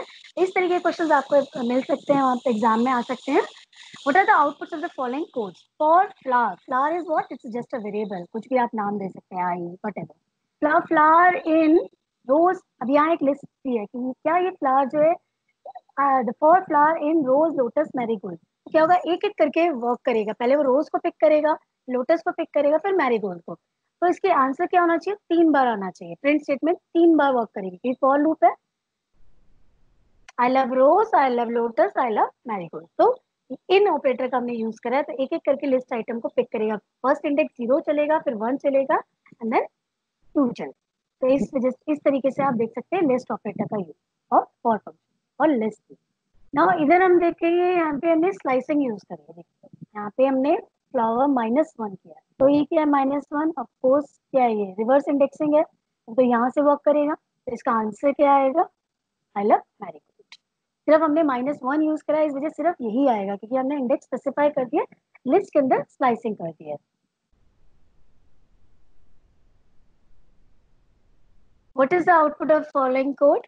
अगर हम यहाँ पे देखते हैं सोल्यूशन है, यहाँ पे इसका सोल्यूशन क्या है, 7। कैसे आया, लिस्ट के अंदर नेस्टेड लिस्ट है। अगर आप यहाँ देखेंगे लिस्ट है, ये ब्रैकेट चेक कीजिए, ये एक लिस्ट है और ये एक और लिस्ट है। तो यहाँ पे ये नेस्टेड लिस्ट है ये कॉन्सेप्ट। और यहाँ पे एक और देखेंगे आप, ये एक लिस्ट है और ये भी एक लिस्ट है, और वो दोनों एम्बेड है इसके अंदर एक और लिस्ट के अंदर। तो ये नेस्टेड लिस्ट है। इस वजह से हमने क्या लिया, T3 ये इंडेक्स लिए, 1 1 एंड 0। अब 1 एंड 1 0 मतलब ये पूरा एक 1, फिर 1 एंड 0। तो 1 1 0 का मतलब ये अगर ये एक लिस्ट है तो ये 1 कंसिडर होगी। फिर उसके अंदर हम किस में जाएंगे, 1 के 1 में, ये 0 1। तो इस तरीके से अगर ये एक लिस्ट है तो ये 1 और ये 0, सॉरी यहाँ पे 1 0 और 1, एक पूरी जो बड़ी वाली ये जो बाहर वाला स्क्वायर है, इसके लिए तो 2 एलिमेंट्स हुए। एलिमेंट्स के अंदर फिर एलिमेंट सर्च करेंगे तो हमें 1 के 1 में जाना है। तो एक जस्ट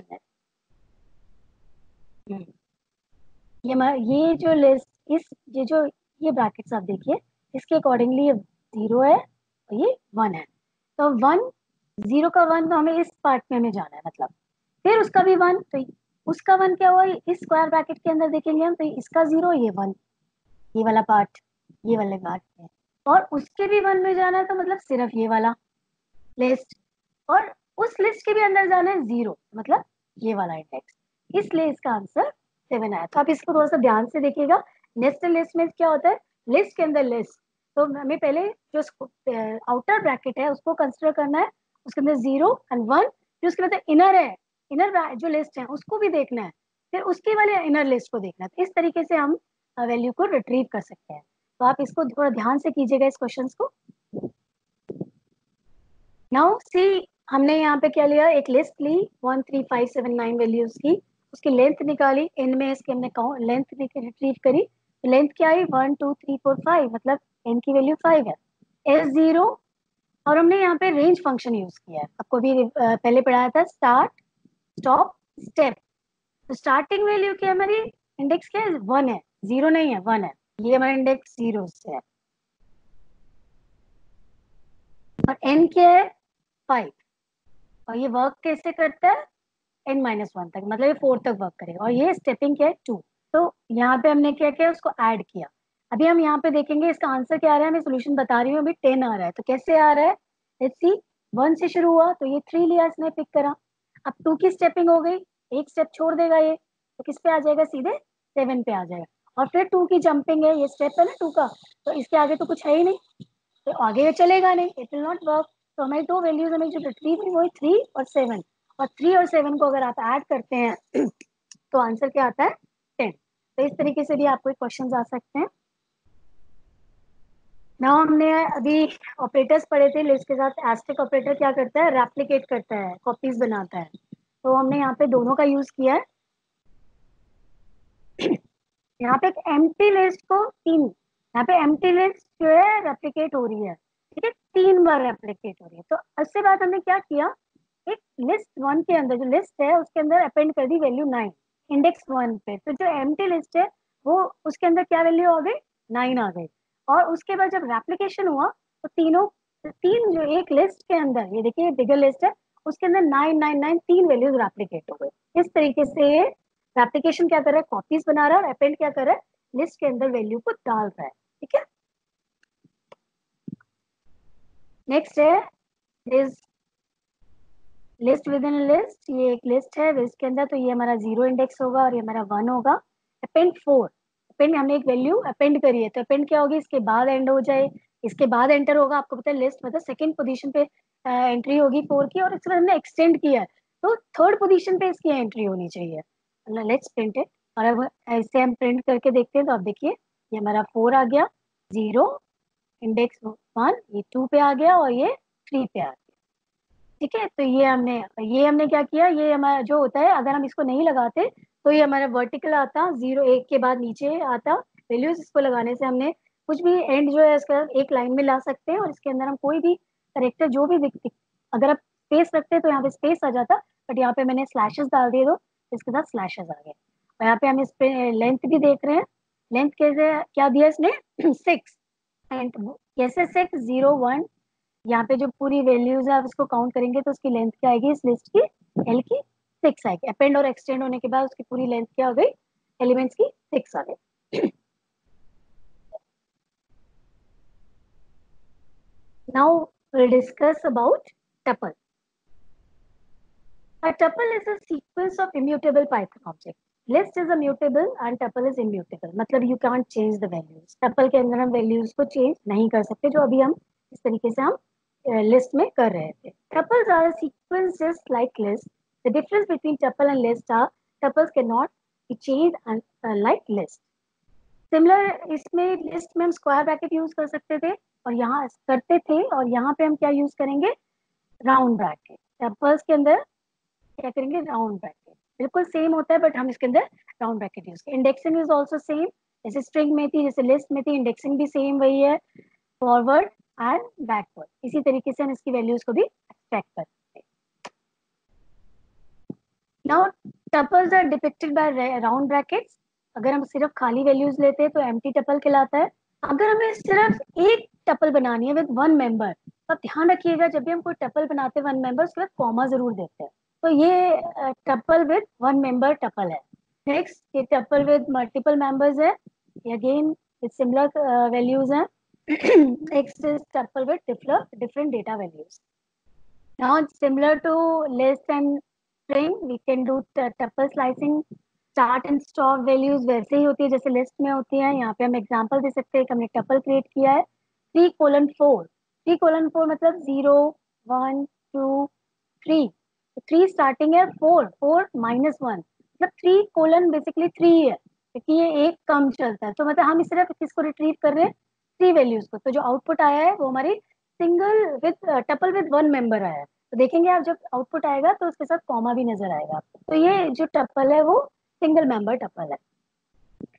नाउ टपल में जब हम टपल के अंदर वैल्यूज डालते हैं, when we create a tuple उसको हम कहते हैं पैकिंग। और व्हेन वी अनपैक, मतलब जब हम उस टपल की वैल्यूज को निकालते हैं तो हम उसको कहते हैं unpacking. You can see on the screen, creating a tuple is known as packing. हमने ये टपल क्रिएट किए, और creating individual values from tuple, हम एक एक वैल्यूज को उसको निकाल के लेकर आ रहे हैं, बाहर लेकर आ रहे हैं, तो उसको हम कहते हैं अनपैकिंग। तो इस तरीके से हमें 4 वैल्यूज निकालनी है, तो हम 4 वेरिएबल्स हमने डिक्लेयर कर दिए और टपल पे असाइन कर दिए। तो टपल की एक एक वैल्यू जो है वो वैल्यू जो एक एक करके आपकी अनपैक हो जाएगी, वो वैल्यूज इंडिविजुअल वैल्यूज में कन्वर्ट हो जाएगी। तो इस पार्ट को हम क्या कहते हैं, unpacking of a tuple. Now we can use some functions with the tuples. Length function जैसे लिस्ट में था, लेंथ फंक्शन की लेंथ बताएगा, number of items in a tuple बताएगा। मैक्स, मैक्स फंक्शन क्या सर्च करेगा, जो भी आइटम जो सबसे बड़ी वैल्यू है उसको रिटर्न करेगा अगर सेम टाइप ऑफ वैल्यूज है उसके अंदर। मिनिमम, मिनिमम वैल्यू रिट्रीव करेगा। टपल डॉट इंडेक्स, हम किसी भी आइटम का इंडेक्स रिट्रीव कर सकते हैं कि भी किस पोजीशन पे है। टपल डॉट काउंट, अगेन ये टपल को काउंट करेगा, नंबर ऑफ आइटम्स बताएगा। Next tuple sequence, this is a tuple constructor basically. किसी भी पार्ट को हम टपल कंस्ट्रक्टर के थ्रू वापस टपल में, लिस्ट को, किसी भी सीक्वेंस को हम टपल में कन्वर्ट कर सकते हैं, क्योंकि आपको पता है लिस्ट की वैल्यूज जो है म्यूटेबल है, उसमें चेंजेस हो सकते हैं, बट हम अपनी वैल्यूज को अनचेंजेबल बनाना चाहते हैं, सेव करना चाहते हैं, तो हम उसको टपल में कन्वर्ट कर देते हैं। जब टपल में कन्वर्ट कर दोगे तो आप उसमें चेंजेस नहीं ला पाओगे। तो इस वजह से हम एक कंस्ट्रक्टर हमारे पास है जिसे कहते हैं टपल कंस्ट्रक्टर या टपल फंक्शन मेथड, जिसके थ्रू हम किसी भी सीक्वेंस को टपल में कन्वर्ट कर देते हैं। और एक और तरीका है, जिस क्योंकि हम इसमें चेंजेस नहीं कर सकते, तो हम क्या करते हैं, हम पहले टपल को लिस्ट में कन्वर्ट करते हैं। लिस्ट का भी एक कंस्ट्रक्टर होता है। लिस्ट जैसे ये होता है, किसी भी टपल को हम कन्वर्ट कर देंगे, जैसे टी कोई टपल है उसको पहले लिस्ट में कन्वर्ट कर दीजिए, और फिर उसके बाद उसके चेंजेस कर दीजिए, ऐड कर दीजिए आइटम्स, और उसके बाद फिर दोबारा से उसको टपल में कन्वर्ट कर दीजिए। ठीक है, हमने दोबारा से हम उसको टपल में कन्वर्ट कर सकते हैं through the this tuple constructor. Constructor कीजिए या मेथड कीजिए, दोबारा से हम इसको टपल में कर देंगे तो वो हमारा इम्यूटेबल टाइप का सीक्वेंस कन्वर्ट हो जाएगा। तो इस तरीके से हम टपल में काम कर सकते हैं। Tuple is very, slicing is very similar to string and list. मेरे ख्याल से आपको ये दोबारा रिवाइज करने की जरूरत नहीं है, सिमिलर वे में आप स्लाइसिंग कर सकते हैं tuple. Now see what is the output of the following codes. हमने एक टपल लिया है जिसके अंदर हमने वेरियस, दो, एक लिस्ट डाली है, एक स्ट्रिंग वैल्यू डाली है और एक टपल वैल्यू डाली है। हमने एक टपल बनाया है, इसके अंदर तीनों डिफरेंट डेटा टाइप्स हमने यूज करे हैं, string, list and tuple. Values, index हमारा 1 कोलन 1, इसका आंसर क्या आना चाहिए, 20। कैसे, आपको पता ही होगा, ये 0, ये 1 एंड ये 2। तो 1 क्या रिप्रेजेंट कर रहा है हमारा, ये लिस्ट वाला पार्ट, और इसका आंसर इसका भी 1, तो ये 0 हो गया, और इसका ये 1, मतलब इस लिस्ट का इंडेक्स 0 1, तो ये हमारा आंसर क्या है, 20। तो इस तरीके से आप वैल्यूज को रिट्रीव कर सकते हैं टपल के अंदर। Now it's example of tuple slicing. हमने एक टपल लिया, क्योंकि राउंड ब्रैकेट है, आप कैसे पहचानेंगे राउंड ब्रैकेट है, अगर यहाँ स्क्वायर ब्रैकेट उधर लिस्ट हो जाता, अब ये टपल है, हमने इंटीजर वैल्यूज ली, हम स्लाइस क्या कर रहे हैं, यहाँ पे हम क्या देख रहे हैं, -1, starting point is 3 and reverse हो रहा है, इसके अंदर रिवर्स इंडेक्सिंग हो रही है, तो आंसर क्या आना चाहिए, -1, ये क्या है, -1, -2, -3, और ये क्या है, 0 1 2 3 5, तो ये -4 -5, इस तरीके से इंडेक्स हो रखा है। तो यहाँ पे 3:-1, तो हमारा आंसर 44 एंड ये क्यों आया, क्योंकि हमें क्या करना है, यहाँ पे उल्टा देखना है हमें। ठीक है, तो यहाँ पे हमने क्या किया, 3 से शुरू करा और क्या देखा, -1 तक, -1, तो ये वाला पार्ट तो आएगा नहीं, क्योंकि -n-1 होता है, ये पार्ट आएगा नहीं, तो सिर्फ ये दो जो है एलिमेंट्स रिट्रीव होकर आएंगे। तो हमारा जो आंसर आया वो टपल आया 44 and 5, starting point 3 and -1. Now counts the number of occurrence of the item 50 from the tuple. हमें काउंट यूज करना है, तो क्या यूज करेंगे, ऑफ कोर्स हम काउंट फंक्शन यूज करेंगे, और इससे ये हमारे सोल्यूशन है। क्वेश्चन आपको आ सकता है किस तरीके से आप काउंट कर सकते हैं। इस तरीके से आप फंक्शन यूज करके आपको 50 की अक्रेंस बताने के कहाँ पे है उसको काउंट करना है। तो इस तरीके से आप लगा के उसकी अक्रेंस बता सकते हैं कि ये सोल्यूशन है, because it's a coding part. आपने इस क्वेश्चन की कोडिंग की है। किस तरीके से आप काउंट फंक्शन यूज करके उसकी occurrence number of item 50 from a tuple retrieve कर सकते हैं। Now reverse the following tuple. दो तरीके रिवर्स फंक्शन यूज कर सकते हैं, या फिर आपको ये वाला अपने स्लाइसिंग यूज कर सकते हैं -1। तो आपको पता ही है हम स्टेपिंग -1 कर रहे हैं। जब भी हम -1 करेंगे तो ऑटोमेटिकली ये जो सोल्यूशन प्रिंट करेगा वो 50, 40, 30, 20, 10 यूज करेगा, क्योंकि यहाँ पे बैकवर्ड इंडेक्सिंग का यूज हो रहा है। तो इंडेक्सिंग को अंडरस्टैंड करना बहुत इंपॉर्टेंट है। अगर आपको एक बार इंडेक्सिंग समझ आ जाती है तो ऐसे आउटपुट वाले क्वेश्चन आपके लिए बहुत ईजी है। Now another data type of Python is dictionary. Python dictionary is a mutable, unordered collection of items. Other sequence like list, tuple have only values as an element, but dictionary has a key value pair. इसमें जो भी item होता है वो की और value की pairing में होता है। तो उसकी एक की होगी और उसके थ्रू उसकी वैल्यू होगी। जैसे मतलब ताला चाबी आपको बताया था, की value pair. Keys are unique within a dictionary while values may not. अब कीज यूनिक होनी चाहिए, उसमें डुप्लीकेसी नहीं होनी चाहिए, क्योंकि हर ताले की अगर चाबी यूनिक नहीं होगी तो किसी से भी कोई भी ताला खुल जाएगा, तो सिक्योरिटी क्या रहे। तो इसी तरीके से यहाँ पे डिक्शनरी में क्या है, कीज जो है यूनिक होती है और वैल्यूज जो है वो सिमिलर हो सकती है। The values of the dictionary can be of any type, but the keys must be immutable. तो कीज होंगी वो इम्यूटेबल टाइप की रहेंगी, बट वैल्यूज जो है म्यूटेबल इम्यूटेबल दोनों टाइप की हो सकती हैं। Python dictionary is a mapping of unique keys to value. तो हम कह सकते हैं कि पाइथन डिक्शनरी जो है वो एक मैपिंग है यूनिक कीज टू वैल्यूज के। तो ये एक डिक्शनरी का एग्जांपल, इसको हम डिनोट करते हैं कर्ली ब्रैकेट से। यहाँ पे हमने 1 की दिया है, 1 हमारा की है और संडे क्या है, वैल्यू है। तो एक पूरा हमारा क्या बन गया, ये this is our dictionary item. मिला के एक पूरा आइटम हुआ। तो 2 Monday is our second item and 3 Tuesday is our third item. तो इस तरीके से एक डिक्शनरी को पाइथन में क्रिएट किया जाता है। नाउ इसके साथ जो ऑपरेशंस हम यूज करते हैं वो है ट्रांसफरिंग एलिमेंट। एक एग्जांपल में यहाँ पे हमने लिया है d इक्वल टू ट्रांसफरिंग मतलब एक एक करके चलना, रीड करना। तो फॉर की इन d हम की के थ्रू वैल्यू, किसी भी डिक्शनरी वैल्यू को एक्सेस कर सकते हैं। तो फॉर की इन d जैसे हम की प्रिंट कराएंगे तो अगर उसके साथ उसकी एज एन इंडेक्स, यहाँ पे देखना जैसे लिस्ट में किया था, एज ए इंडेक्स वैल्यू हम की डाल देंगे तो हमें क्या होगा, उसकी वैल्यू प्रिंट हो जाएगी।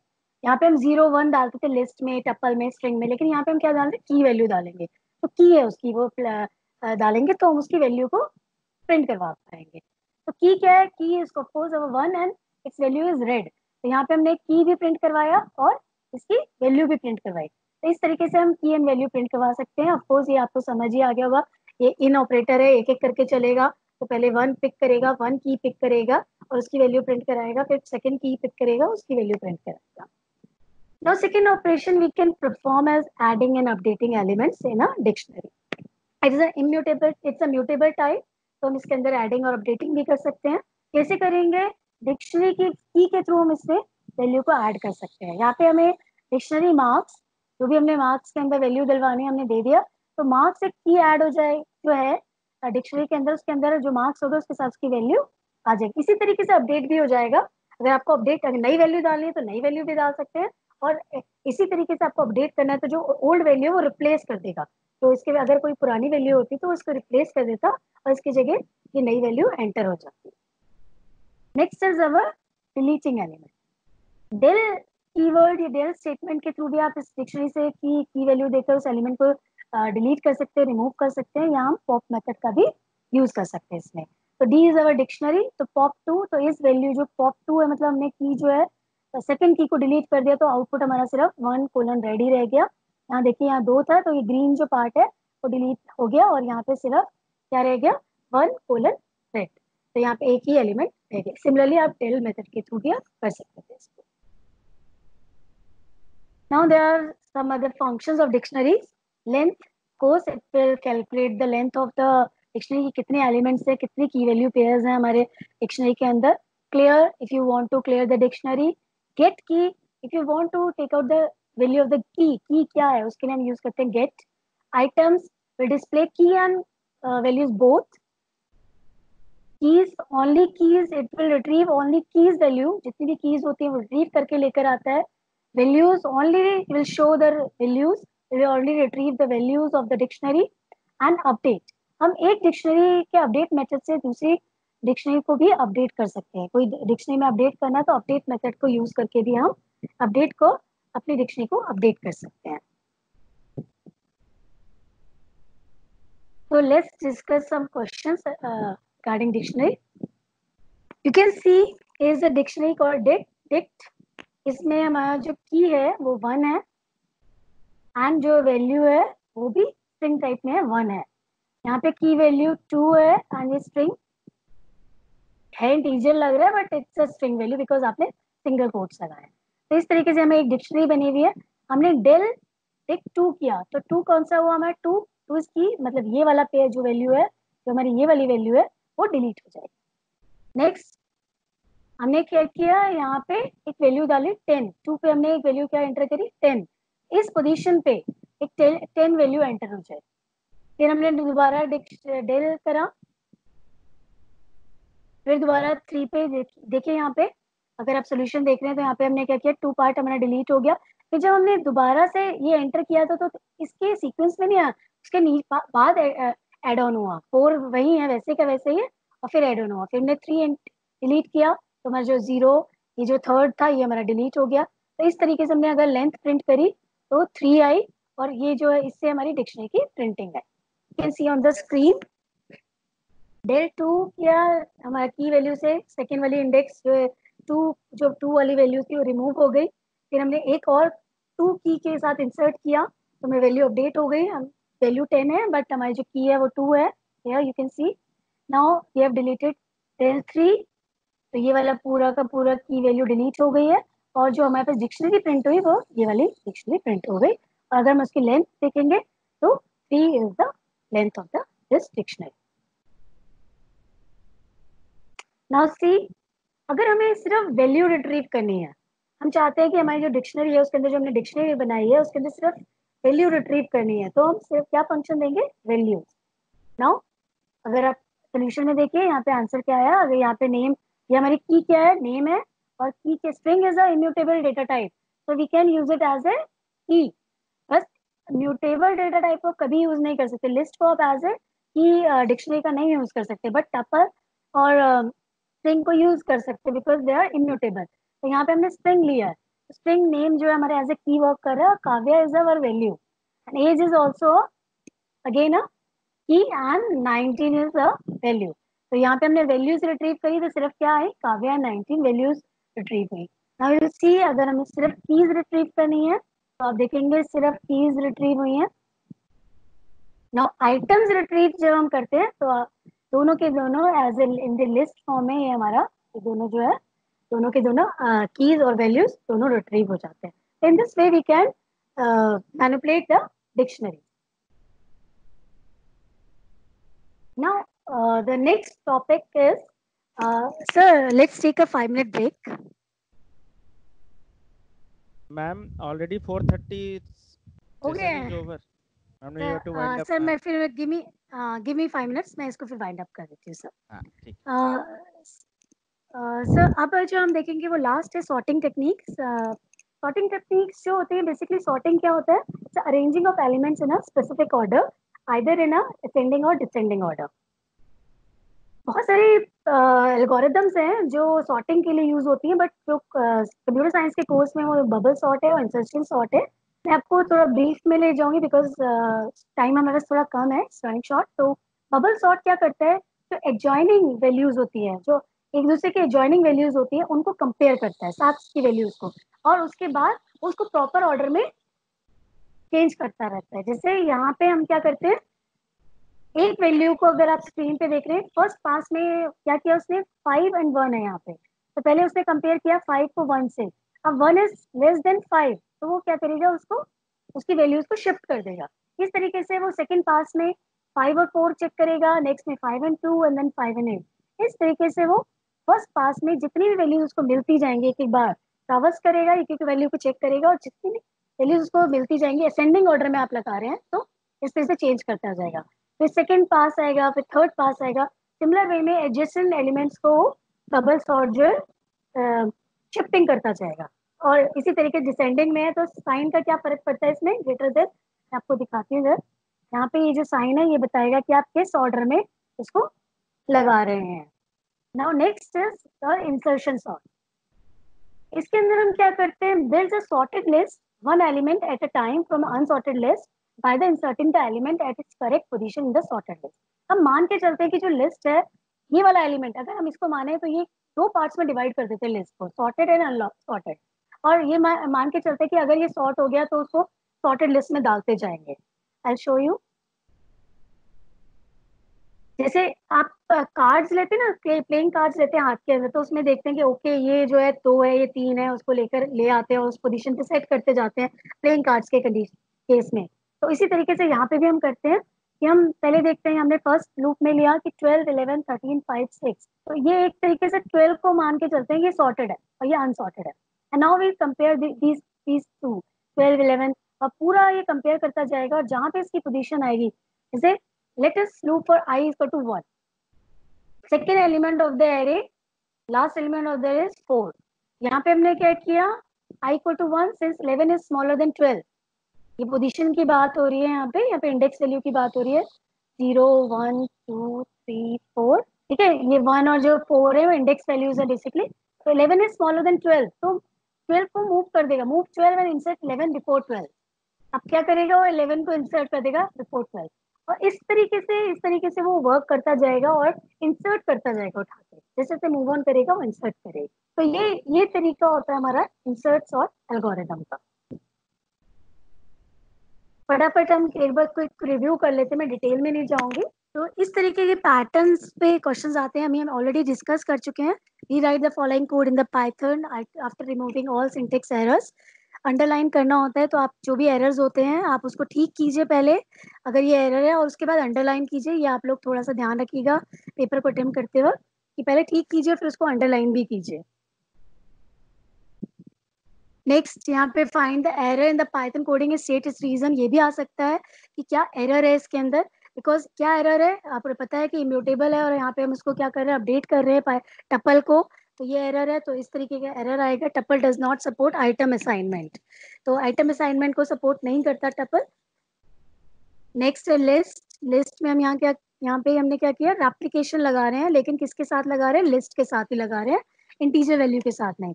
तो इस तरीके के एरर आपके आ सकते हैं, अगर आपने प्रैक्टिकली किया हुआ है तो आप ये एरर बहुत जल्दी कैच कर पाएंगे। Can't multiply sequence bye non integer of tuple list, तो इस तरीके के क्वेश्चंस आपको आ सकते हैं एरर फाइंडिंग के। यहाँ पे प्रेसिडेंस ऑर्डर का बात है, इसमें जो इवेल्युएट करनी है आपको इक्वेशन, तो इसमें प्रेसिडेंस ऑर्डर का ध्यान रखा जाएगा। जैसे यहाँ पे प्रेसिडेंस ऑर्डर की एक लिस्ट है कि कैसे कैसे ये ऑर्डर होता है, आपको पता ही है कि अगर हम देखेंगे ब्रैकेट है जो सबसे पहले इवेल्युएट होता है, फिर फॉरवर्ड का साइन, फिर यहाँ पे देखिए पूरी लिस्ट बनाइए, लीस्ट टू हाई जा रहा है ये, तो इस तरीके से हम इवेल्युएट करेंगे और इसका आंसर आएगा। मैं डिटेल में नहीं जा रही, जैसे इसको हम इवेल्युएट करते हैं तो अराउंड 122 आंसर आएगा, ठीक है। तो इस तरीके से हम वर्क इस पे करेंगे। Now this is again a string slicing. ये आउटपुट फाइंडिंग के क्वेश्चंस आपको आ सकते हैं, ये आउटपुट फाइंडिंग कैसे करनी है। डिक्शनरी में ये भी स्लाइसिंग है, अगेन मैं पहले भी समझा चुकी हूँ, तो इस तरीके के क्वेश्चंस आप प्रैक्टिस कर सकते हैं। टाइम शॉर्ट है, नहीं तो मैंने प्रैक्टिकली इसका मैं आपको शो करती। नाउ मल्टीपल चॉइस क्वेश्चंस अभी ऐड ऑन हुए हैं, आपको पता है एक बार पेपर में आने तो मल्टीपल चॉइस के क्वेश्चन को जरूर ध्यान दीजिएगा, इसमें वैलिड और इनवैलिड, जैसे यहाँ पे मैंने आपको बताया था it's not a valid operator logical, यहाँ पे which of the following is not a valid logical operator, कौन सा वैलिड नहीं है उस पे जाना है, वैलिड नहीं लॉजिकल ऑपरेटर कौन सा नहीं है। तो इसमें ऑफकोर्स कौन सा आएगा, डी, आंसर क्या आएगा, डी, क्योंकि ऑप्शन ए एंड सी जो है दोनों ही वैलिड नहीं है। तो ध्यान से इसको पढ़िएगा, बस साथ बच्चे इसमें ये मिस्टेक करते हैं। Now identify the valid declaration of S, क्या है आपको भी पता है, ये स्क्वायर ब्रैकेट लगे तो आपको फट से पहचाना है कि एक लिस्ट है, ठीक है। अगर ये सिमिलर होता और सिमिलर डेटा टाइप होता तो आप इसको लिस्ट भी कह सकते थे और एरे भी कह सकते थे, बट यहाँ पे डिफरेंट डिफरेंट डेटा टाइप्स हैं, तो आप ये क्या है, लिस्ट ही है। नाउ फिलिंग द ब्लैंक्स भी आ सकते हैं। Dash and dash are the features of Python programming. कोई भी दो फीचर्स पाइथन प्रोग्रामिंग के आप इसमें लिख सकते हैं, एनी टू, कि फ्री है, फ्री एंड ओपन सोर्स है, पोर्टेबल है, तो कोई भी फीचर आप इसमें लिख सकते हैं। Short answer questions, what is the difference between mutable and mutable? Example के हेल्प से आपको शो करना पड़ेगा, तो आप कोई भी एग्जांपल ले लीजिए, लिस्ट का ले लीजिए या स्ट्रिंग का ले लीजिए, इस तरीके से कोई भी एग्जांपल या टपल का ले लीजिए, आप उसको समझा सकते हैं। What is the significance of range function in for loop? क्या सिग्निफिकेंस है to provide the range in the loop? मतलब एक एक करके नहीं चलेगा, आप जंपिंग भी, स्टेप भी यूज कर सकते हैं उस केस में, जो इन ऑपरेटर के साथ आप नहीं यूज कर सकते। नाउ बहुत ब्रीफ में जल्दी से मैं ऊप कॉन्सेप्ट को रिवाइज करवा दूं आपको। ऊप कॉन्सेप्ट बेसिकली क्या होते हैं? Object oriented programming. इसके अंदर एक क्या चीजें होती है, एट्रीब्यूट और बिहेवियर होता है। जैसे एट्रीब्यूट क्या होता है, कोई भी ऑब्जेक्ट है, हम भी एक ऑब्जेक्ट है, स्टूडेंट भी एक ऑब्जेक्ट है। यहाँ पे मैंने एग्जांपल, एक पैरेट है, एक पैरेट को मैं एक ऑब्जेक्ट कंसिडर करते हैं, तो उसका पैरेट का अगर आपने कोई नाम रखा है, उसका एज है, कुछ कलर है, तो उसका एट्रीब्यूट है। बट वो क्या करता है, वो क्या करता है, अगर वो डांस और सिंग करता है तो उसका बिहेवियर है। जैसे आपके मेथड्स है, कि हम क्या करवाते हैं, वो थ्रू मेथड्स करवाते हैं। तो जब भी हम किसी चीज को एट्रीब्यूट और मेथड्स को लेते हैं, वो हम कहलाता है object oriented approach. The concept of OOPS in a Python focus on creating reusable code. हम जो इसमें जो Python फोकस करता है, वो क्या करता है, reusable कोड्स को क्रिएट करता है। This concept is also known as don't repeat yourself. बार बार उसको रिपीट, किसी चीज को रिपीट करने की जरूरत नहीं है। Use all the methods. आपको पता ही है, बहुत रिच डायरेक्टरी होती है, रिच सेट ऑफ लाइब्रेरी है पाइथन की। Now we'll discuss about class. What is class basically? Class किसी का एक टेम्पलेट है, ब्लूप्रिंट है, मान के चलते कि ऐसा होगा, कुछ हम डिफाइन कर रहे हैं। जैसे हमने पैरेट को माना कि पैरेट की हम एज भी लेंगे, उसका कलर भी देखेंगे, उसका नाम भी देखेंगे, तो ये क्या होगा, हमने मान के चले कि हम ऐसा ऐसा करेंगे। और बहुत सारे पैरेट्स भी तो हो सकते हैं, हो सकता है एक ग्रीन पैरेट हो, एक वाइट पैरेट हो, तो डिफरेंस भी हो सकता है। तो जब, लेकिन क्या क्या देखना है, सिर्फ हमें एज देखनी है, हमें कलर देखना है, तो वो एक क्लास टेम्पलेट बनाया हमने, तो that is considered as a class. और ऑब्जेक्ट्स क्या हुए, डिफरेंट डिफरेंट टाइप, जो वैल्यूज चेंज हो रही हैं, एट्रीब्यूट्स की वैल्यूज चेंज हो रही हैं, तो वो ऑब्जेक्ट्स क्रिएट हो रहे हैं डिफरेंट डिफरेंट तरीके। तो ये कॉन्सेप्ट है हमारा ऑब्जेक्ट्स का। तो जैसे यहाँ पे एक ऑब्जेक्ट है ब्लू, हमने नाम दिया, और 5 उसका एज है, 5 साल का है, ठीक है। और ये हमारा मेथड्स है कि वो क्या कर रहा है, सिंगिंग। तो ये इस तरीके से हमारे, हम उसको मेथड्स क्रिएट करते हैं कि उसकी परफॉर्मेंस क्या है, उसकी फंक्शनैलिटी क्या है, वो क्या करता है। तो ये ऑब्जेक्ट का कॉन्सेप्ट आपको समझ आ गया, और कि जब डिफरेंट डिफरेंट वैल्यूज डालती है, तो उतने ही ऑब्जेक्ट्स क्रिएट हो जाते हैं किसी भी पर्टिकुलर टेम्पलेट के, ब्लूप्रिंट्स के। इसके अंदर एक और टॉपिक बहुत इंपॉर्टेंट है, इनहेरिटेंस। इनहेरिटेंस में क्या होता है कि पहले से हम कुछ बना चुके हैं, हम पहले से एक पेरेंट क्लास बना चुके हैं, और उसके बाद हम उसको रीयूज करना चाहते हैं, उसी क्लास को, उसी टेम्पलेट को। जैसे कि मैंने एक सिंपल कैलकुलेटर बनाया, जिसके अंदर मैंने कहा प्लस और माइनस कीजिए, बट अब मैं चाहती हूँ कि नेक्स्ट टर्म में कि मल्टीप्लाई और डिवाइड कीजिए। तो क्या होगा कि प्लस और माइनस को दोबारा लिखने की कोई जरूरत नहीं, हम उसको, उस क्लास को हम दोबारा यूज कर लेंगे अपनी दूसरी क्लास के अंदर। तो इस टाइप के कॉन्सेप्ट को हम कहते हैं इनहेरिटेंस। जैसे बायोलॉजिकली भी देख सकते हैं कि इनहेरिटेंस क्या होता है, पेरेंट के फीचर्स बच्चे के अंदर जाते हैं, तो उसके अपने फीचर्स भी होते हैं बच्चे के, और पेरेंट्स के भी आ जाते हैं, तो एड ऑन हो जाता है। तो this type of concept is known as inheritance, and इससे हम रीयूज करते हैं। Inheritance basically is used for reusing of code. Next is encapsulation. Class is basically example of encapsulation, जिसके अंदर अभी हमने देखा ना, वेरिएबल्स भी हैं, एट्रीब्यूट्स भी हैं, और मेथड्स भी हैं कि क्या काम हो सकता है। उनको अगर हम कंबाइन कर दें तो एक क्लास बना देते हैं। तो जो इनकैप्सुलेशन है बेसिकली, वो एक कैप्सुलिंग करके, कैप्सूल बनाना है, एक साथ यूज करना है उसको। और इसके अंदर क्या होता है, कैप्सुलेशन करने से क्या होता है, बाइंडिंग हो जाती है और प्रिवेसी आ जाती है, हम उसको प्राइवेट बना सकते हैं, जिससे कि हमारा डेटा सिक्योर है। तो ये कॉन्सेप्ट जो होता है इनकैप्सुलेशन का है, वो जो होता है वो हमारे डेटा को सिक्योर भी करता है। So class is basically an example of encapsulation. Next, OOPS का main concept है polymorphism. Poly मतलब many and morphism मतलब form. किसी भी एक चीज को हम डिफरेंट तरीके से यूज जब आप कर सकते हैं, तो पॉलीमॉर्फिज्म है। जैसे आपने एक बड़ा एग्जांपल देखा था, हम प्लस ऑपरेटर यूज करते हैं ऑटोमेटिकली, और हम क्या करते हैं, ऐड करने के लिए यूज करते हैं। बट जब हमने स्ट्रिंग आपको याद होगा कॉन्कैटिनेशन की थी स्ट्रिंग की, दो स्ट्रिंग को ज्वाइन किया था, तो भी हम प्लस ऑपरेटर को यूज कर रहे थे। तो क्या कर रहे थे, एक से ज्यादा काम करा रहे थे, एक तो वो ऑटोमेटिकली एड ऑन करता है और दूसरा वो ज्वाइन भी कर रहा है, तो एक से ज्यादा काम कर रहा है। ये पॉलीमॉर्फिज्म के अंडर आता है कि एक ही चीज एक से ज्यादा काम करती है, तो पॉलीमॉर्फिज्म कहलाती है। जैसे यहाँ पे हमने एक शेप क्लास बनाई, तो ड्रॉ कर रहे हैं। अब ड्रॉ क्या कर सकता है, ड्रॉ ट्राइंगल भी कर सकते हैं, रेक्टेंगल भी कर सकते हैं और सर्कल भी कर सकते हैं। तो इस तरीके से हम पॉलीमॉर्फिज्म को यूज कर सकते हैं। जो ओप्स कॉन्सेप्ट के थ्रू हम पाइथन में हम पॉलीमॉर्फिज्म यूज करके हम एक डेटा टाइप से एक ऑपरेटर से डिफरेंट वर्क करवा सकते हैं।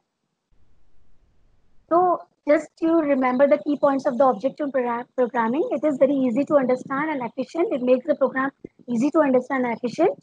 Shareable बना देते हैं, कोड को रीयूज करवा सकते हैं, डेटा को सेव कर सकते हैं थ्रू डेटा एब्स्ट्रैक्शन और क्लास इनकैप्सुलेशन।